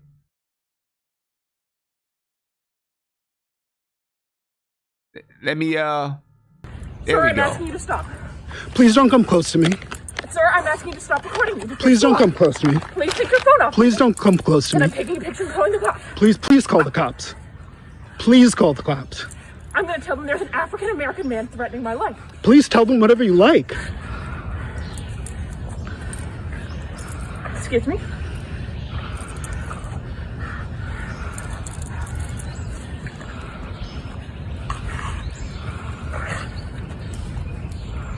I'm sorry, I'm in the Ramble, and there is a man, African American, he has a bicycle helmet.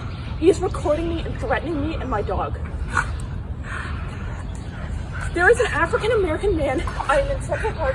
He is recording me and threatening myself and my dog. And my... I'm sorry, I can't hear you either. I'm being threatened by a man in the Ramble. Please send the cops immediately. I'm in Central Park in the Ramble. I don't know. Thank you. Crazy. And then my man is like, thank you. Yo, she got fired from her job, ladies and gentlemen. She should. I haven't looked into everything that's happened, but she should be brought up on charges for calling, for making false accusations to 911 or to the police. You know what I'm saying? But go ahead, Isaiah. Oh, Simeon. The greatest weapon that a white woman uses is them crying out for help to be saved. That is the greatest weapon that they use against, especially us. Oh, especially against us. Because if you didn't know any better, you thought that woman was getting raped, she was getting attacked, he was raping the dog. You would think he was doing everything. Oh Lord, and these Karens are just. I mean, it's just so ridiculous to even have this conversation about.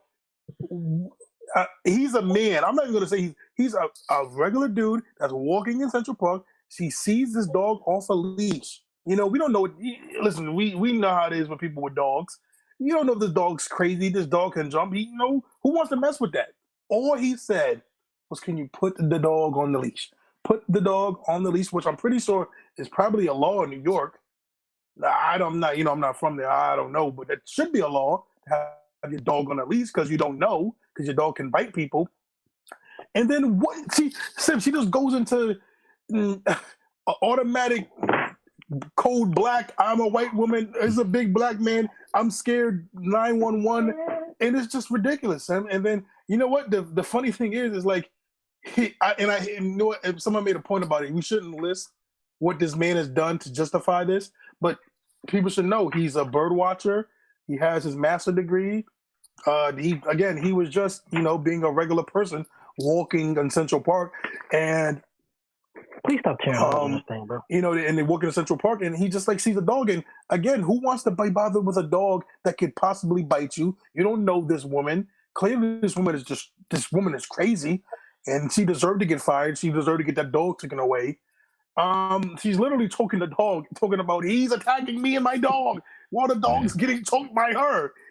Again, Sim, this is just one of, a white woman's greatest threats to use. The greatest weapon is to cry out for help. The damsel in distress, they cry out for help. And, it's just ridiculous. And you know what? Screw Karen, F her. I'm glad she got fired. I think her real name is Amy. Amy Cooper. She's Karen. Amy Cooper. She's Karen. But, she's Jazz. I'm going to come to Jazz. I want to That's definitely Karen. That is definitely Karen. I can say first and foremost, she's talking to the police and telling them that she's being threatened by African American man, but you're killing your dog. Like, you're right at this moment in time, you're strangling your dog. It is by law. Oh, and by the way, she adopted that dog, and the adoption agency did take the dog back.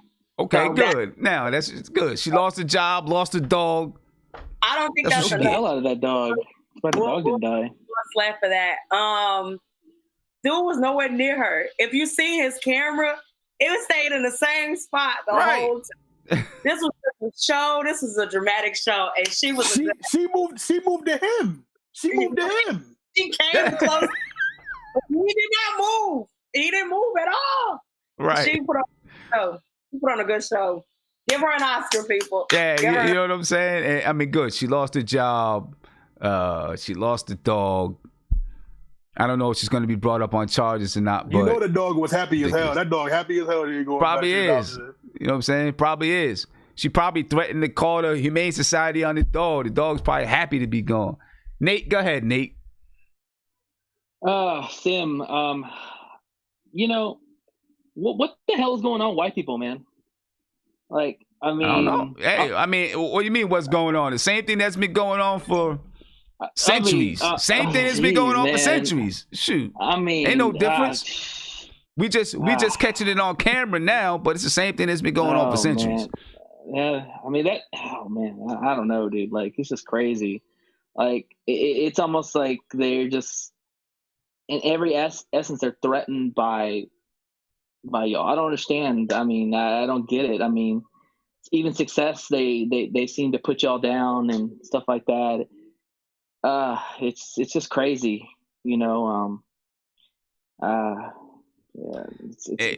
it definitely is, and listen, we're used to it, but we can't be. We're used to it, but we can't be blind to it, and we can't become. We can't be. It can't be normalized to the point where we just gloss over it and think, this is life. You know what I'm saying? We got to continue to fight to make some changes. The argument is about what is the best way to fight to make these changes. That's the argument. Let me ask you this question. Watching that video, it's very disturbing to watch. It's very sad too. Do you see situations going forward where if something like that's going to happen, where this gentleman obviously is stepping on the guy's neck, literally, do you see people trying to take matters into their own hands and trying to stop something like that? Maybe trying to take out the cop or something like that, not necessarily with a gun, but take him out, like shove him off of the guy. Do you think people are going to start taking, action into these situations rather than just watching? Because I can't, it's very hard. I don't, because, if one of those people would have jumped and, pushed the cop or did whatever, they probably would have gotten shot. right? But they would've saved Without the a other doubt, guy's life. without a doubt, they would have gotten shot. And of course, everybody's, first and foremost, you're going to think about yourself and your family. You know what I mean? Will somebody try to listen? No matter what happens, I can guarantee it. No matter what happens, right? If he had his hands around his neck, and you can see blood coming out of his eyes, and somebody jumped in, a black person at that jumped in, that person is going to get shot. If they don't get shot, they're going to go to jail for whatever. I can't think of the word. Something of justice, right? But I just can't see. I can't see people just standing there and allowing that to happen. I mean, yeah, I get what they're trying to do with the cameras and trying to record all the evidence, but I can't just see somebody just sitting there and allowing that to happen, especially a person of color. I mean, there are people out there that I think that would actually try to step in there and do something about it. Especially because there's such an angry, base right now that, you see all the protesting in other cities. I don't know. I just feel like it's coming. If it hasn't come to a head, it's going to come to head even more. That people are going to start taking matters into their own hands. Yeah, it could happen, but we're going to see those people die. I can guarantee you're going to see those people die. Well, you can argue both ways. You can argue both ways. I mean, and then once those people start dying, everyone's going to say, "Oh, I'm not doing that." You know what I mean? And yes, obstruction of justice. Thank you, Trot Burrow, for filling in the word for me. Let me get to King and G. Make sure you mute yourself, Nate, because the mute thing isn't working right. All right. Yeah. And what's up, Sam? What's going on, man? First of all, Andrew was preaching, man. Andrew was preaching. But I want to go back to something he said when he was talking about fight back. And you guys started talking about war. And you can't go to war with the United States government. Fighting back, it doesn't mean war. It means resistance. No, right? but I think he was talking about arming up and going to war, fighting back with guns. No, what I'm saying is we should be armed. I'm not talking about being armed. I'm talking about if you're talking about organizing all the black people. Say, we're going to train you, we're going to give you guns, and we're actually going to go to war. We're going to lose that war. But now it's not about why aren't these cops going into a little hick town in Kentucky and beating up little white kids? It's not because they respect them. It's because they're not going to let that happen.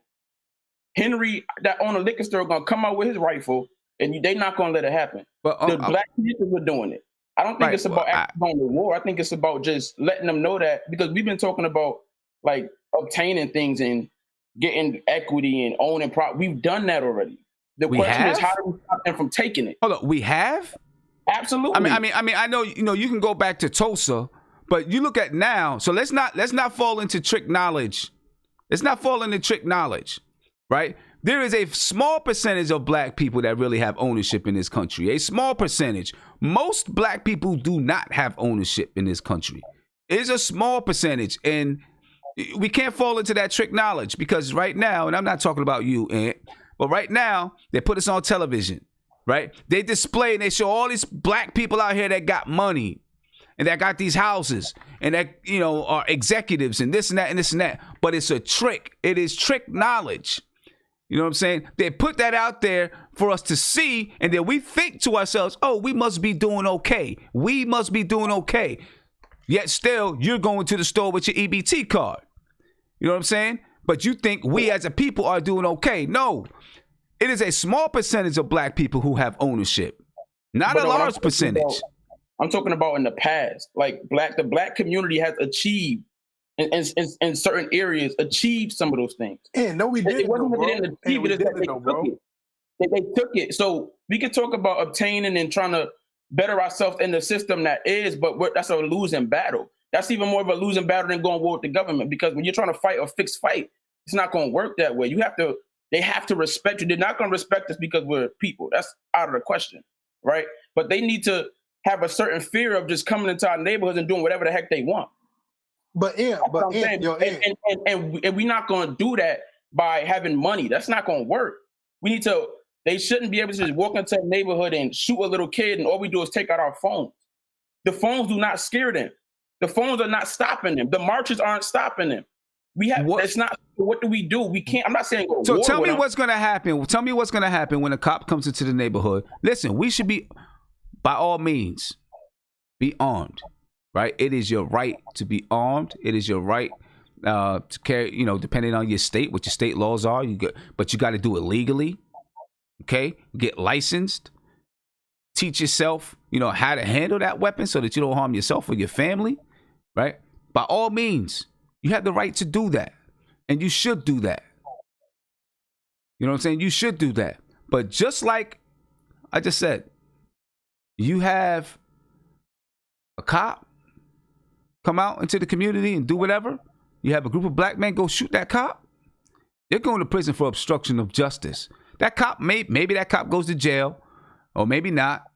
That cop is dead, or, you know, maybe that cop is dead.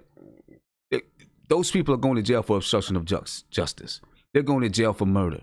You better believe it. They are hunting them down. They are finding them. If we think that's going to work. It's sobering. I'm not saying that what you're saying is wrong, but I bet you that same cop won't come back to that same neighborhood and do the same thing again. He might not, because he'll be dead, but there's going to be another one that comes back to that neighborhood. It's the same thing that we've growing up. Hey, Sim, can I chime in? The bully is bothering you. My father said, punch the bully in his face, and he's not going to bully you no more. You can't reason with the bully. You can't reason with the oppressor. You can't. Name a society and history of the earth that has came from under oppression peacefully. It doesn't happen. We're trying to do something that we have never seen before. So then why is it that the Irish, why is that the Italian, why is that the Jewish people? All those people created institutions that support themselves. That is what we need. Against those people. No, you cannot name me. No, that's not. That's not an easy answer. Even the Italians, who, if you look back to like 1903 or whatever, when they had the mobs coming from Sicily or whatever, right? Obviously, there was an undercurrent of crime or whatever to help protect themselves. But what did they evolve into? When they knew the cops, when you had guys like, what did they evolve into? Legit businesses that had leverage over those people. We have one example. We only have one at a time. I'm sorry. There's small examples where you see black people and little thriving communities, fledgling communities. We have not. When he talked about people, we don't have wealth. We don't have leverage. Now, yes, people having homes and stuff here and there. That's fair. That's fine.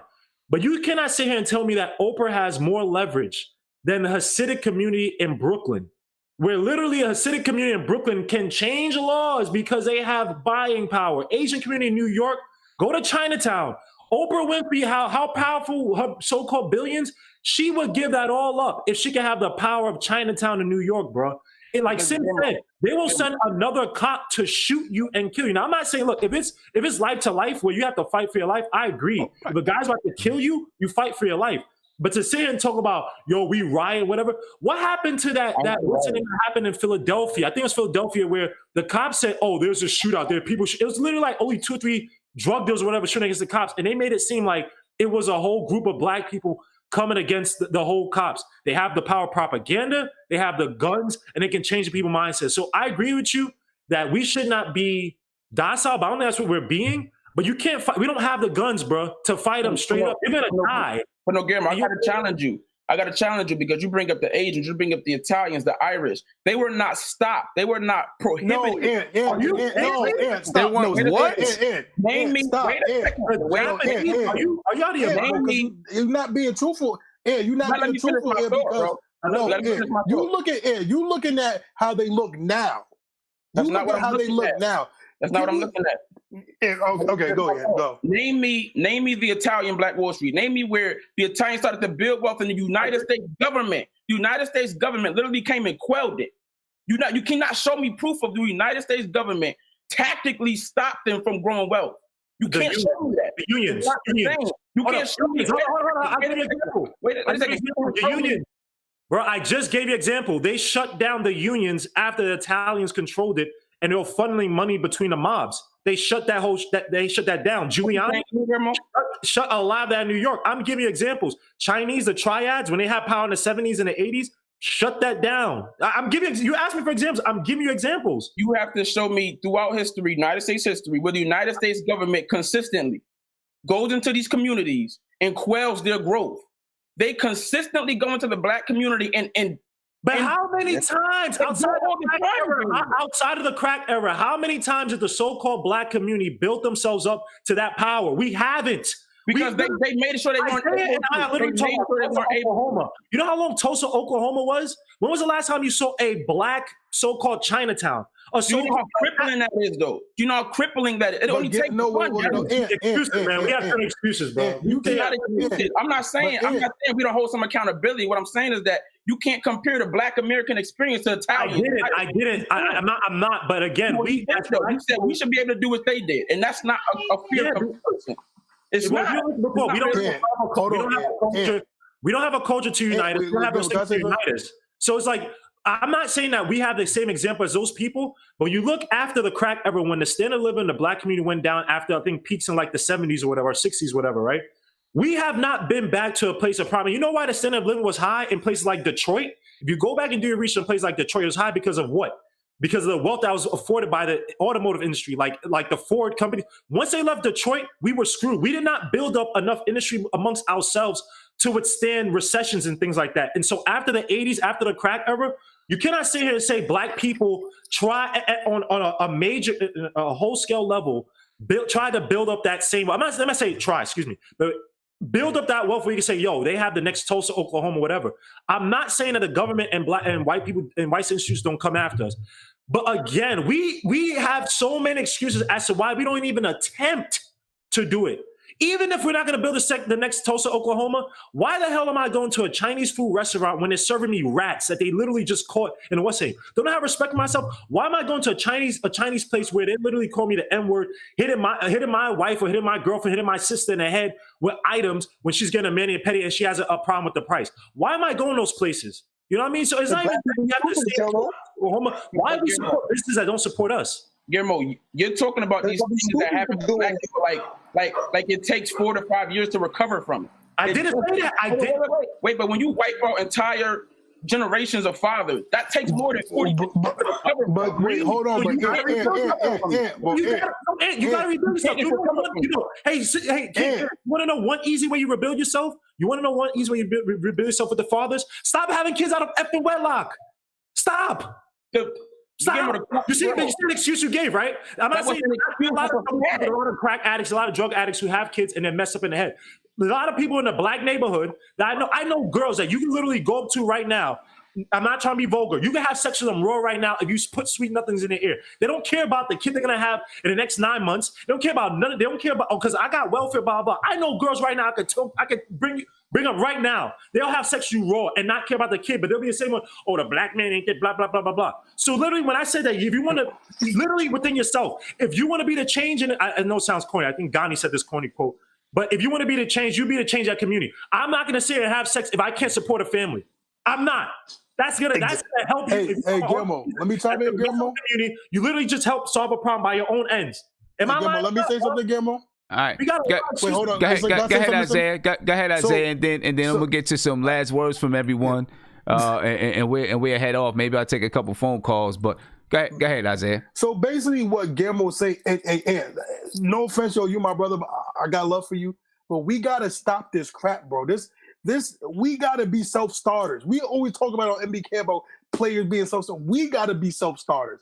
How long are we gonna keep talking about Tulsa, Oklahoma, or the black father not be there? Like Guillermo said, if we're gonna have to change something, one example: stop having sex if you're not ready for. Stop having raw sex if you're not ready to have a kid. You changed that quickly. If you're not, that ain't gonna happen. I had to make sure. It feels good for a reason. But seriously though, Sim, on a serious note, stop having raw sex. If you are not ready, if you don't have the mental capacity to think past that nut or 9 months to see if you have a kid, don't have a kid. Don't nut. I'm sorry, Jazz, but don't nut inside the girl. Don't do that. It's simple as that. And you know what that causes? That causes, okay, I can grow up. I can be more mental. I can actually get a good job to actually afford a kid. I can maybe, if you want to, get married and actually have a kid with my wife or husband. maybe try to do that. Maybe build a family. Maybe, own a house. Maybe go half on a house, then go half on an apartment. And that's how the things happen. But and I'm just saying and that's just one example. And we just got to change our things. Like Guillermo said, stop going to the Chinese Tsinghua to go get the wraps and go to a soul food restaurant. Go to a black-owned soul food restaurant and keep that in the community if you're in the mood for soul food. But it's just little things like that. We gotta stop being lazy. We're being lazy. I'm being real. We're being lazy as fuck. But oh man, the white man keeps us down. And I'm not saying you, and I'm not saying you. I'm not saying the white man. You have black people that keep saying the white man keeps me down, or my dad isn't there, my mom isn't there. This, and that. We gotta be self-starters. The Italians, the Jew, the Hebrew people. The Hebrew people been oppressed twice, and they've been oppressed twice. Multiple times. Multiple times. We're talking about the Crusades. We're talking about in Egypt times. We're talking about in the 1900s, them being oppressed. But do they keep complaining about it? Do they keep talking about it? No. They own the banks. They own the industry.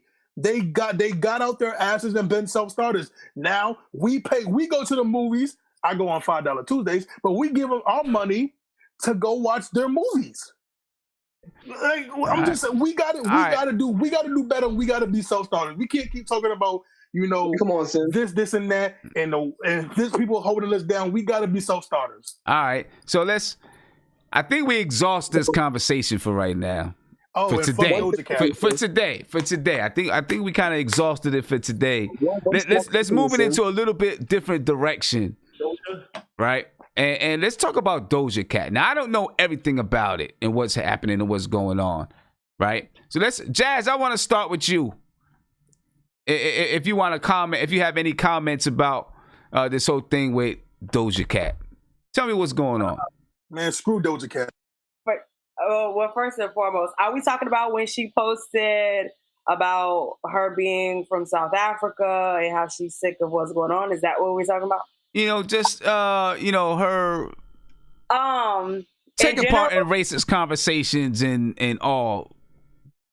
I really feel like if you have the platform to be able to represent whatever you want to represent, to be able to say something, okay. But do I feel that it's stipulations to certain things? Like, for example, she's a lighter woman. It's like, do you have the same issues that darker women have? Can you use your platform to talk about certain things that you probably haven't even faced that I have, because I might be 3 shades darker than her? You know what I'm saying? Like, we're talking about a young lady who was making music before she did a move, whatever that video was, it went viral, or whatever the case may be, and she became popular. But she was making music before then, but didn't nobody pay her attention until she made a fool of herself. So what, you have to make a fool of yourself to get the attention of the people? And these are the same people that you are telling us that we must support when you actually throwing them under the bus? And when I say the people, we know who those people are, because those are the people that made the video go viral. Because I darn shit ain't sharing no move video. For what? I definitely didn't. So those people that you're in the pop culture pay more money. You're not getting no money from us. You're getting money from them. So you're gonna use your platform to talk about them, but then also those are the people that pay your bills. So she's gonna pay for what she said, to be honest. All right, so let me just real quick. I'm gonna read a message that she put out to the people, to her fans. Let me say that. All right, let me just get it over here real quick, and then I'll read it out. Just 1 second. Gotta find where I put it. Here we go. All right, so this is what she posted, and then she went on live to do a little thing. It was about 30 minutes. I'm not gonna look at that entire thing, but this is what she posted. She said, "I want to address what's been happening on Twitter. I've used public chat rooms to socialize since I was a child. I shouldn't have been on some of those chat room sites, but I personally have never been involved in any racist conversations. I'm sorry to everyone that I offended." So I guess she was in some white supremacist chat room sites. "I'm a black woman. Half of my family I'm a black woman. Half of my family is black from South Africa, and I'm very proud of where I come from.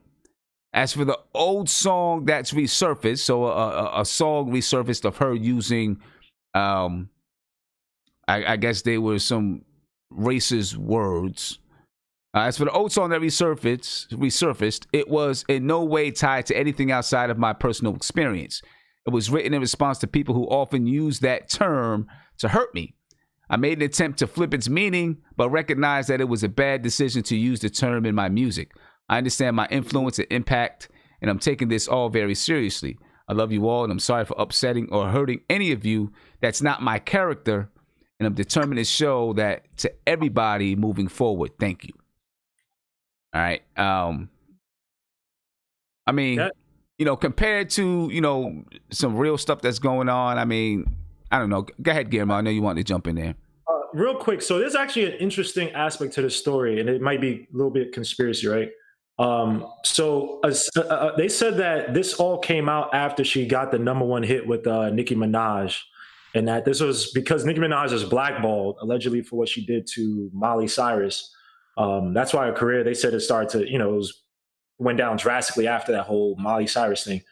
And that because Nicki Minaj didn't want to apologize, that's why now, like anyone who I guess does stuff with her, and that's why you haven't heard Nicki Minaj, but once she got that #1 hit with Doja Cat, they brought out all this racist stuff because that site itself, all right, so I've never been with, but I heard that site itself, they have groups that are like racist, but it's not a racist site. It's like if you went to like some place where it's just random, but they can have groups that are known to be racist. So that's, I don't remember this. I'll get it figured out. I don't think it's 4chan. It's some. I don't think it's 4chan. I think it's some other site. But it's like you could go there, Sim, and just have an MBK thing. But it's known to have chats that have racist stuff. So when I listened to the thing, I don't really hear anything racist. Now, one thing I did hear that she did say one time, and this is why I'm not gonna get into it, but me personally, I don't take artists seriously, right? Because she said one time that she doesn't date black men and she doesn't like black men.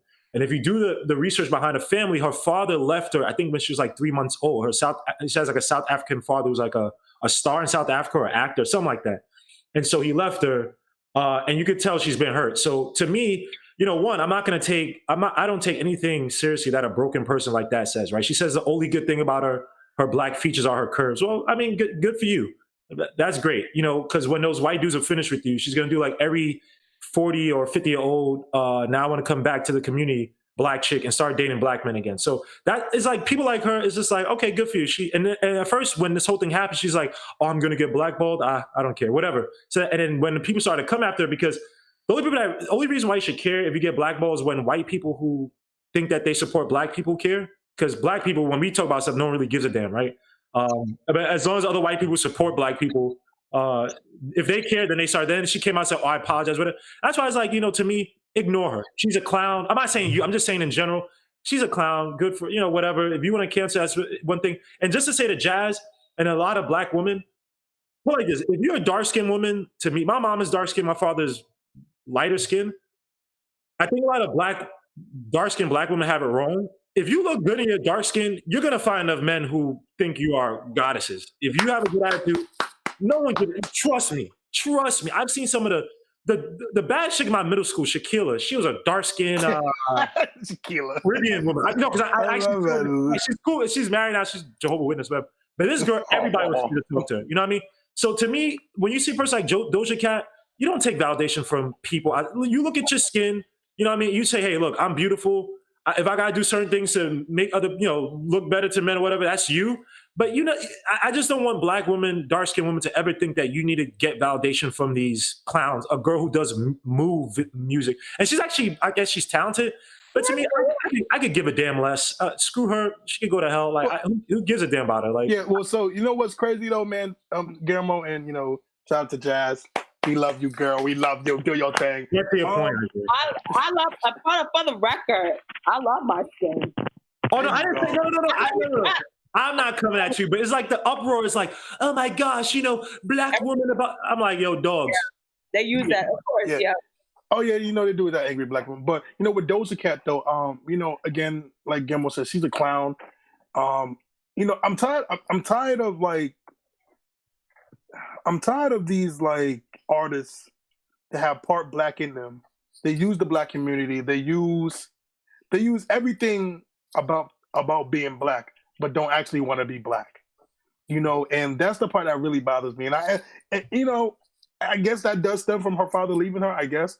But again, you're using all these benefits. Everything's good when it's black. You got Nicki Minaj, you got a rapper, you got all these people that like your music, and it's just ridiculous. So I want to say this. I really want to say this, and there's no way to sugarcoat this, but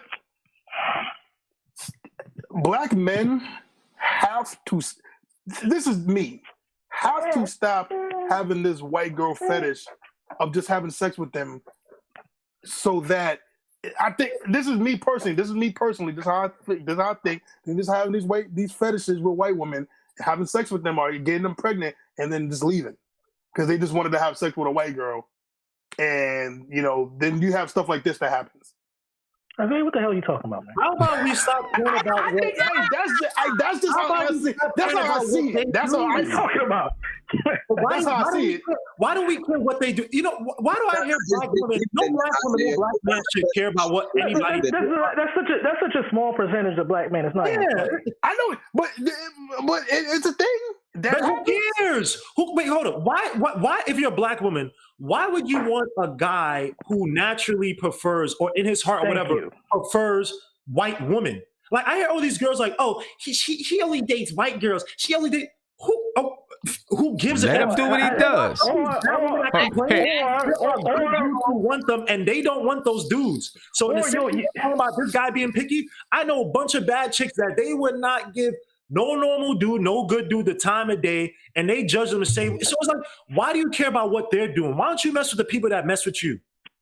Right. Jazz, go ahead. Jazz, let Jazz jump in here. Jazz can answer the question. Jazz. Yeah, go ahead. My bad, man. So, first and foremost, some men do have a fetish, but I'm not even gonna bump that. Nah, I'm just saying. I mean, there's white guys who have fetishes for black women. Listen, I ain't got no problem with you. Yes. I can't take them home to my 6 uncles, but I don't right here.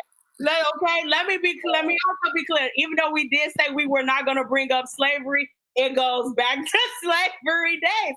The lighter skin only it's way over that. But let's be clear. Okay, let's bring it to the present. Do you think them Brad Pitt looking brothers, white men, I'm gonna say, you think they sit at home and watch pornography whereas white women? No, they sit and they watch the ebony women. I went to college, walking past plenty of dorm rooms while I'm seeing black women on their television. But again, that's beside the point. Sorry, I just have to get that out there since y'all wanted to bring up why black men love white women. It's okay, you watch porn, it's okay.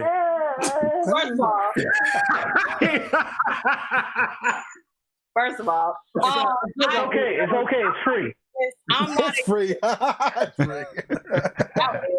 I'm not against a black woman or a white man dating interracial relationships, but people do use that to the advantage of where they feel like, oh no, he's not gonna date us because of we being black. Yeah, it's because of his granddaddy and his great granddaddy is why they really want to test us out, and they really do want to date us. But again, Andrew, you got something to say? Because Andrew is literally like the open book for the night for everybody. Yo, but like this, I'll tell you this. You know why some people date outside their race? It's deeper than the fetish. Sometimes some of these black people in the community, they get molested and preyed on by people that look like them. That's so they go for something totally different. I have friends that have been molested before, and they got molested like their grandmother left them in a house with their crazy aunt, or their aunt left them in a house with her homegirls, and they got molested by some women, and they can't stand black women. They would never date a black woman because it takes them back to that point in their life when they was taken advantage. That happened to a lot of young black kids, men and females. So it's not about. I mean, he has a point, though, Isaiah. I understand that, and I wholeheartedly believe that, and that's true. People do get raped by their uncles or crazy aunties, but that's a percentage. But there's also that percentage of black men that won't date a black woman because they can't control them, or they got an attitude, or You know, it's this, that, and Wait, what? it's this, that, and that. There's plenty of brothers that choose white women because they're just automatically submissive. That's true. Like the one in the park? Because Like the white woman in the park? Yeah, you talking? Come on, JP. You talking about that one incident? But there's a lot of black men that date white women because of that. Because they, quote unquote, they have this attitude problem. Oh, please. No, it's no. JP, I'm not. No. Brothers that date white women, and it'll be the other way around. They're submissive to the white woman because she's the one with the power in society, not him. He's already given up. He's already given up in life. That goes the same with that. That's the same with black women who date white guys. They've already given up. They've already submitted. They're like, all right, I'm gonna let my white significant other take control because they have the wheels in society. This is the person that has the wheels. How many normal black guys are marrying white women? The black dudes that are marrying white women are rich black guys. I don't see too many black guys that are marrying white women. No, that's not true. I don't know if that's true. I don't know if that's true. I don't know if that's true because I mean, you can go in the community, you can see a lot of. I mean. Yeah, you see a lot of brothers dating white women. I want to jump in what JJP was saying. Let's be honest. Let's be honest. When you see black people dating white people, and that's general all across the board, it don't be no like high end white girl or white boy. It's your typical bottom shelf Brad type cat. That's the bottom shelf Brad. It's not. It don't be no. It don't be no bad. It's not a bad white girl. It don't be like the typical. It don't be like old David Beckham looking dude. It's usually some. Hunchback. Glasses, it'd be the white chick that got discarded by her family. It'd be the white chick that you don't fit in with the rest of the family. They don't like. They see it as like the black sheep, and it's like, well, and of course, black people we get treated like we're like shrimp. We get treated where it's like they treat us like bottom feeders because we accept everybody. So I've seen it. My boy, my ex-friend, he's married to a Pakistani chick. Used to go around saying N-word this, N-word that, and she screw her. And her family, she ain't seen as, when I talk to other Indian friends of mine from school or back in the day, they're like, yeah, her? Nah, she's disgusting. So she was not accepted, and then she ran to the black community, oh, hey, blah, blah. So yeah, those black dudes, they're picking some, I've seen from my school too, I've seen some of the white chicks they've dated, and I'm like, yo, I'm not here nobody, but I'm like, yo, bro, you could have gotten an average looking black chick and did 10 times better than this chick who's already losing her hair. She looks dried up. And not because she's white, she just looks dried up. So, but it goes both ways. People are hurt. Doja Cat, she's doing this because she's hurt because her father did what he did. A lot of her, and some of the most hurt people make some of the greatest music. But again, we're literally getting ideas from a person who is hurt. She needs help. She can sit there and be this and that. But again, I've seen white dudes treat black chicks like fetishes and like shit. And those black chicks, senior year, they come back, oh, hey, Jane, I'm like, yo, you talk to black people? What the fuck? Because they got discarded. So again, hurt people, usually they run, like Andrew said, people could be raped, they could be assaulted, they get treated like shit. And another reason why some black dudes date white women, and Jazz might kill me, I'll say this, because I met dudes who went to, they've been in black high school or whatever, and I met them at like One Oak or whatever, where, all these white wannabe models from Sweden or whatever try to act, and they sit there, listen to a whole bunch of Pop Smoke and whatever.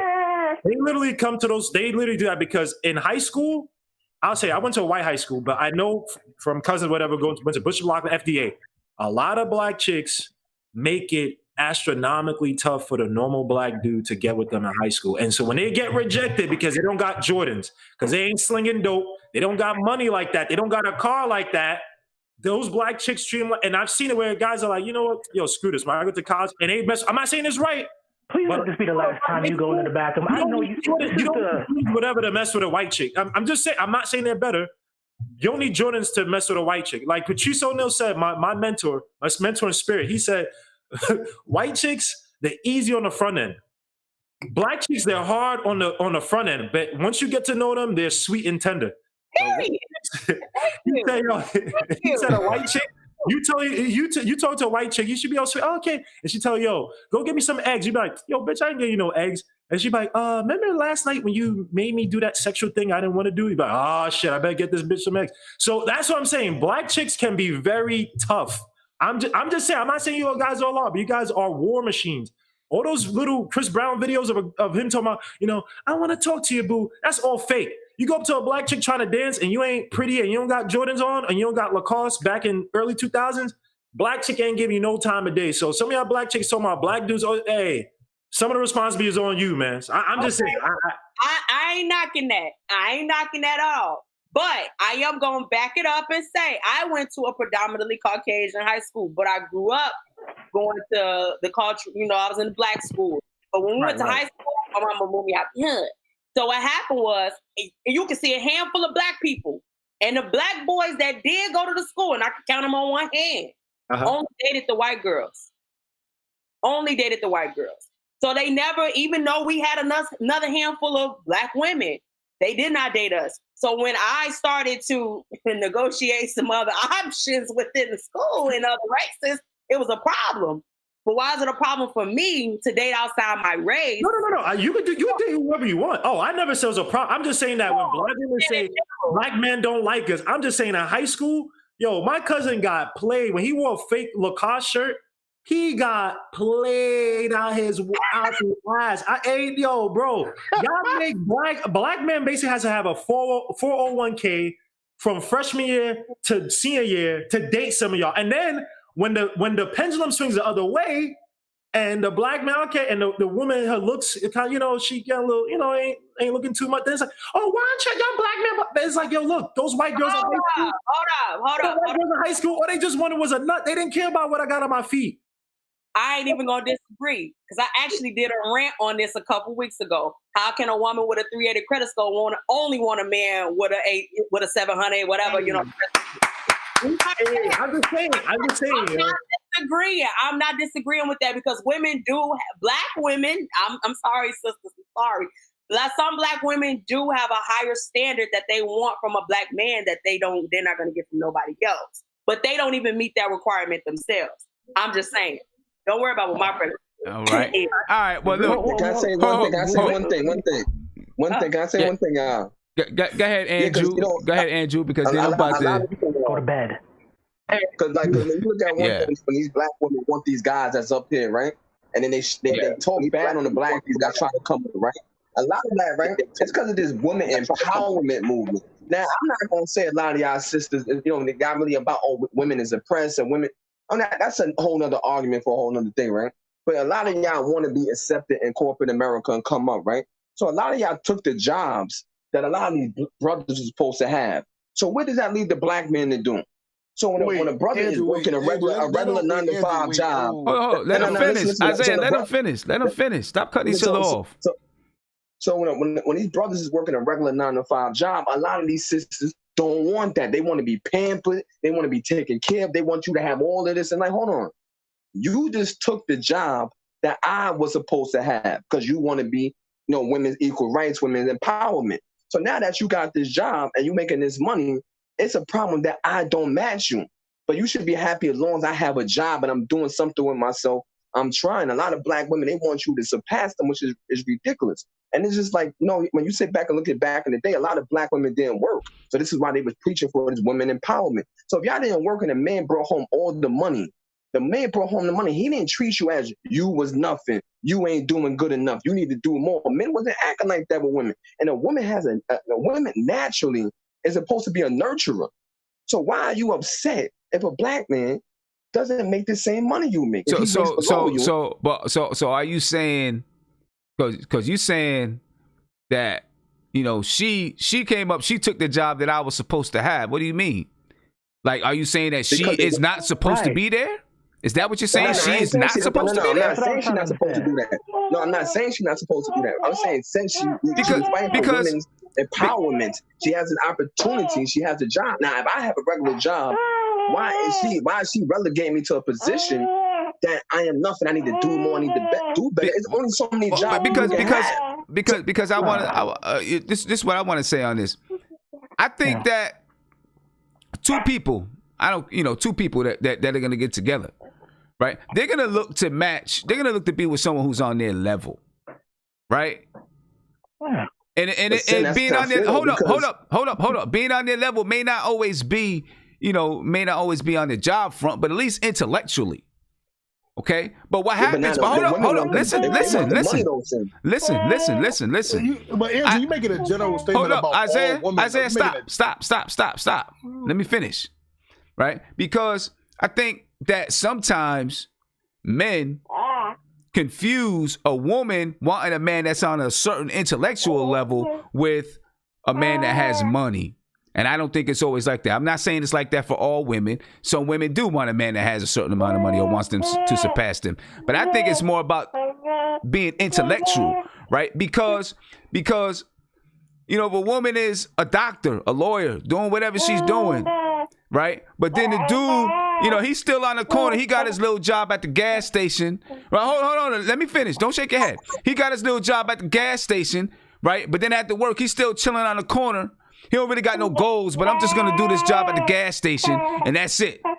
You know what I'm saying? And you know what? Yeah, she should want somebody who's intellectually on her level, who got some goals and wants to reach some things in life. You know what I'm saying? So the fact, by saying, all right, well, she took the job that he was supposed to have. She took the job that he was supposed to have. That's indicating that he was going to get the job anyway. This dude is on the corner, after work, just chilling, talking with a throwback jersey on still. You know what I'm saying? Wearing tight jeans like he's 19 years old. You know what I'm saying? So, yeah, it's not going to be that way. It's not going to be that way. First of all, what job? First of all, what job does a black woman have, or what job exists in America? You hear my son going off in the background. Excuse me. But hey, boy, what job in America does a black man have, or is there a job in America that a black man is supposed to have over anybody else? Because if you leave it up to America, black men ain't gonna have no job. Period. As far as I'm concerned. But and the second thing is, like, where y'all meeting these black women at? Hey yo, JBP, thank you for saying that, because I'm not coming at Andrew, but where are we getting this? Where we getting is that there's a job that a black man should have that a black woman shouldn't have. That's what's confusing me, is that they're saying that. What job are we saying this? And then, I'm not saying no. But then what job are we? But what are we saying about being a black woman has to be a nurturer? No, why does it? I understand what he means from a natural point of view. I do get the natural point of view, but it's to me, Andrew, this is what I'm getting from what you're saying. I'm not saying you're on no 1950 shit, where it's just the black man makes the guy makes the money. What'd you say? I said we was kind of thriving in 1950. Yeah, but what Andrew's trying to say is, like, look, I wouldn't say that the whole job thing per se, but feminism in America, these waves have definitely confused. Because on one hand, and it's for all women, yeah, women are getting more into job stuff, but they're also, if you look at the numbers, they're actually going to things that favor, like when you naturally give them the choice, they actually go to things that favor so-called nurture. I'm not saying they shouldn't have jobs here and there. When you look at the most dangerous jobs in America, that goes to men. When you look at some of the more technical jobs, even with the expansion, I guess, now of STEM stuff, a lot of these women don't go into the fields that, people back in the day, or women back in the day were saying, oh, yeah, we want to get into this field. So I'm not saying that women should do whatever they want, but you can't complain that, oh, we want these jobs, but then complain on the back end and say, oh, the man, our black men ain't on our level, blah, blah, when there are literally more women overall going more into graduating from college, getting these jobs. So it's like, you can't have your cake and eat it too. What do you want? Do you want the man to be more nurturing or whatever? Or do you want the man to be the breadwinner? Like, literally, you have. But you can do both, though. Who says you can't do both? Yeah, I mean, you're saying it's either or. What's to say? What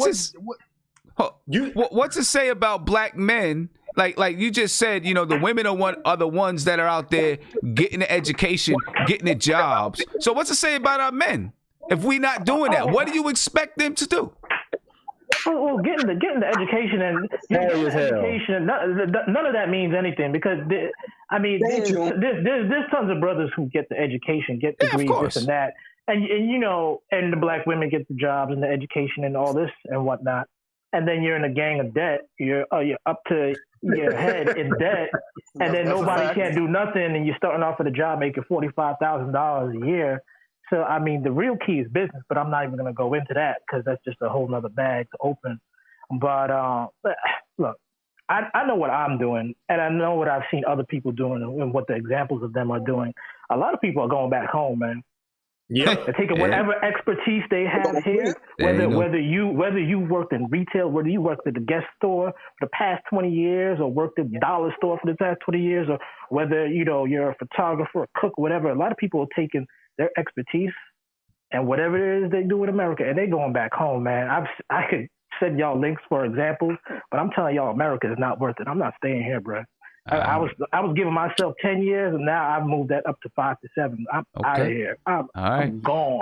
Can we let Uncle Freezy talk? Can we let Uncle Freezy talk? Uncle Freezy, come on, Uncle Freezy. I'm gone. Hey, do me a favor, everybody. Mute yourselves, please. I'm gonna let Freezy talk, and then I'm heading out of here. I'm gonna let Freezy kind of wrap it up for us. I'm gonna get some last words from everybody. Make it good. I'm gonna get some last words from everybody, but I'm gonna let Freezy wrap it up for us. Hey, first of all, black is beautiful, and black can't be diluted. You know, we doing all this talking about what girls want and all this bullshit, man. These girls that y'all approach, y'all need to step y'all damn game up and stop being so damn soft in y'all feelings. You know what I'm saying? Just because you talk to a girl and she ain't want to have sex off your first 10 words don't mean something wrong with the girl. Step your game up. You know what I'm saying? You talking, y'all representing the whole race every time you step out the door, and y'all out here talking about who white girl this and all that stuff. Man, step your game up. You know what I'm saying? Y'all on the internet talking about how we should be treating women and all that stuff, and don't do that in practical purposes. And secondly, the stuff that come out your mouth is a manifestation of what's in your heart.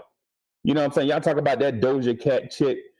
That stuff she said, she meant that shit. You know what I'm saying? Because it was in her heart. And now she retracting because it affected her financially. If it didn't affect her financially, she would have retracted nothing. Man, we walk amongst queens and people of other races every day.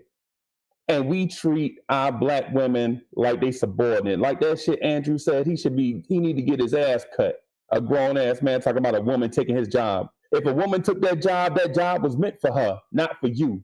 Step your game up. Educate yourself. Work harder. You know what I'm saying? All the stuff we be saying, like always trying to put the thumb on black women in our community. What we should be doing is raising these women up and letting them see role models. These kids that be looking up to us, they should be looking at role models. If you cutting up acting a fool, the one looking at you gonna be cutting up acting a fool because he the generation behind you. You got to be a role model. Get your heart right. You can't be out here talking all slack in all kind of ways and then expect somebody to treat you like you royalty. When you treat yourself like trash, people going to treat you like trash. And if you treat your relationships like trash, they're going to be trash. That's all I got, Sam. I'm sorry. Hey, Miss Jazzology, it's nice to meet you. I'm Uncle Freezy. Hey, Big Freezy. Big Freezy, we're going to take it off right there, ladies and gentlemen. You know what I'm saying? It was a great conversation tonight. I do want to say big shout out to Donald Cannon. Hit me with a bunch of super chats tonight. I didn't get to read all of them.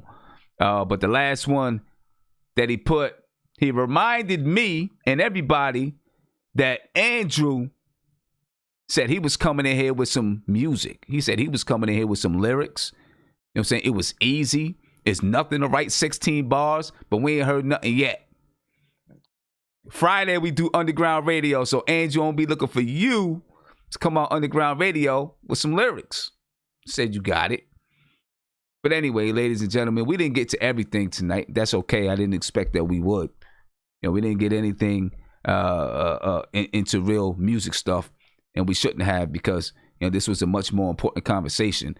And hopefully, if you take anything from it, it's to let it start with you. You know what I'm saying? Let it start with the way that you are educating yourself, understanding who you are as a person, imparting that knowledge onto your children, and then imparting that knowledge out into your community. You know what I'm saying? Because that's how we're going to stop it. You know, we got to start building from within. You know, we got to develop a structure. We got to develop a culture because, like you've heard many times, we don't have one. Not a real one. You know, we have a black community where people live, but do we have a community where we support each other? I don't think we do. It's going to be up to us to develop that community. We got to find a way to do it.